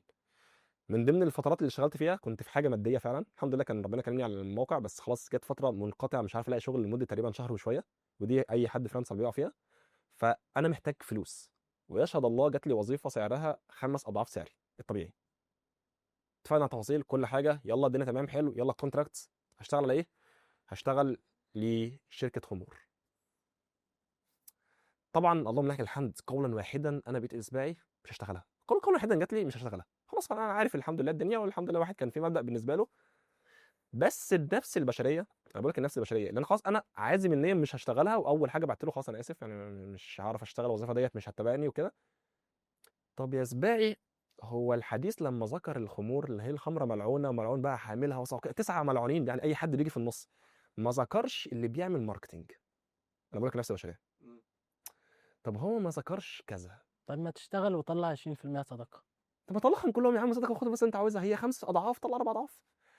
انا حازم النيه، بس والله اتعرضت اللي فعلا حسيت ان انا في نقط ضعف في النفس البشريه، وسبحان الله يعني ربنا بيثبت الانسان، وفي وقت ما ممكن دوت يتسحب منك، فالتثبيت دوت من ربنا فقط. فتعرضت لموقف صعب جدا. فبقيت عارف ان الفريلانسنج فيه شبهه كبيره جدا في حاجات كتير جدا، ما حدش عارف نشتغل ايه. انا يا عماد اشتغلتها، او لفرض ان انا اشتغلتها وخدت الفلوس. تعرف انا اشتغلت ديت؟ اشتغلت ايه لو انا معلش؟ اشتغلتها، بقول لو انا اشتغلتها ايوه. واخدت الفلوس، هتعرف ان انا عملت ده؟ لا مش هعرف. هو مش هذكرها في المحتوى بتاعي، والدي والدتي مش هيعرفوا، ما حدش هيعرف لما اجي هاخد الفلوس، ما حدش هيعرف. عارف لما انت تشتغل مثلا مع حد بتاع في خمره، من لو انا اشتغلت بقى مع شركه خمره بالظبط، ففي حد شافني اشتغلت، اه يا اسماعيل انت بتشتغل كذا، ما في حد. انما هنا ما حدش يعرف دوت. فدي فتنه الفريلانس، ان انت هتتعرض لمواقف ما حدش يعرف ان انت بتشتغل ده، فلو وقعت انت اتسحبت. دي كانت من المواقف النفسيه الصعبه اللي نفسي لعبت بيا ماتش كوره، يعني ده حقيقي. الموقف التاني بقى كفريلانسر، اللي انا كان عندي في وقت فايفر، كان عندي خدمه كانت وصلت الحمد لله في الصفحه الاولى، اللي هي الجيج على فايفر طلعت الصفحه الاولى. الجيج دي الخدمه اللي انت الخدمه اللي بتقدمها؟ بعملها يعني اللي طبعا. هو انا وليكن بعمل فيديو اديتنج ب بالظبط، $5. ده حقيقي. هي دي الجيج. انا كنت عامل ساعتها انيميشن بسيط ب $30، مم. طلعت الصفحه الاولى. انيميشن صفحه اولى فايفر، قولا واحدا انت عديت خلاص، يعني الدنيا بتاعتك. خلينا برضو نشرح انيميشن صفحه اولى، ان لما حد يبحث مثلا بكلمه انيميشن الخدمه بتاعتك بتطلع اول نتيجه. في الصفحه الاولى، في اول صفحه، مما هي 2 دي انيميشن، جمله بحثيه مطلوبه جدا وقتها، عليها وظائف بتطلب يوميا. فمعنى كده ان انا في الصفحه الاولى اللي انا بتطلب مني على الاقل 3 4 خدمات يوميا. ده لما طلعت الصفحه الاولى دوت كان معناه كده. الحمد لله الخدمه ديت انا عملت منها حوالي مثلا 100 وظيفه، كان منهم حوالي 30 ورا بعض، وبدات اطلع على الصفحه الاولى، فبدات يطلب مني 4 في اليوم، وكان معايا حد بيساعدني فيهم. كانت ديت بالنسبه لي الحلم بتاعي. كنت بشتغل برنامج اسمه فيوند، حتى كنت ذكرتها سريعا في فيديو قبل كده. المهم يعني الملخص ان الشركه المالكه جت دخلت كلمتني على فايبر، بعتوا لي رساله، الشركه نفسها عندها الاكونت بتاعها، كلموني قالوا لي انت ابعت لنا اللايسنس بتاعتك اللي انت شاري بيها البرنامج. فبعت لهم، قالوا لي بالخدمه اللي انت باعتها، انا كنت مشترك معاهم اشتراك شهري، قالوا لي ديت لا تسمح لك ان انت تبيع اي حاجه. انا ما اعرفش. فقلت لهم طيب كذا، قالوا لي ممكن حاليا يتوقع عليك شرط جزائي، وانت حاليا معروف على فايفر فهتدفعه، او هتمسح لك كل الخدمه بشكل تام، هتروح بكل التقييمات وكل حاجه. طبعا انا بالنسبه لي ده هزار، انا طلعت الصفحه الاولى بعد حوالي مثلا، والله ده قعدت فيها شهور عشان اطلع الصفحه الاولى، فانتوا بتعملوا ايه؟ سبحان الله انا بتفاوض معاهم، بحاول طب هعمل كذا، طب ادفع جزء من فلوسي، طب اي حاجه. بالظبط 24 ساعه اتبعت لي تحذير من فايفر نفسها، هم كانوا كلموا فايفر، اخدت كان حاجه فلاج على فايفر، لو قررت تاني اكونت هيتمسح، الخدمه اتشالت بكل الريفيوز بكل حاجه. بالنسبه لي يا عماد عشان اوصلك احساسي، ده كانك انت بتبني في شركه ما، وتيجي في مره واحده تاخدها منك، مع السلامه مش بتاعتك. كان اقصى وقع عليا في الفريلانسنج تماما. دي حاجه انا مبني فيها واتاخدت مني، ده شغلي شهور مش موجود.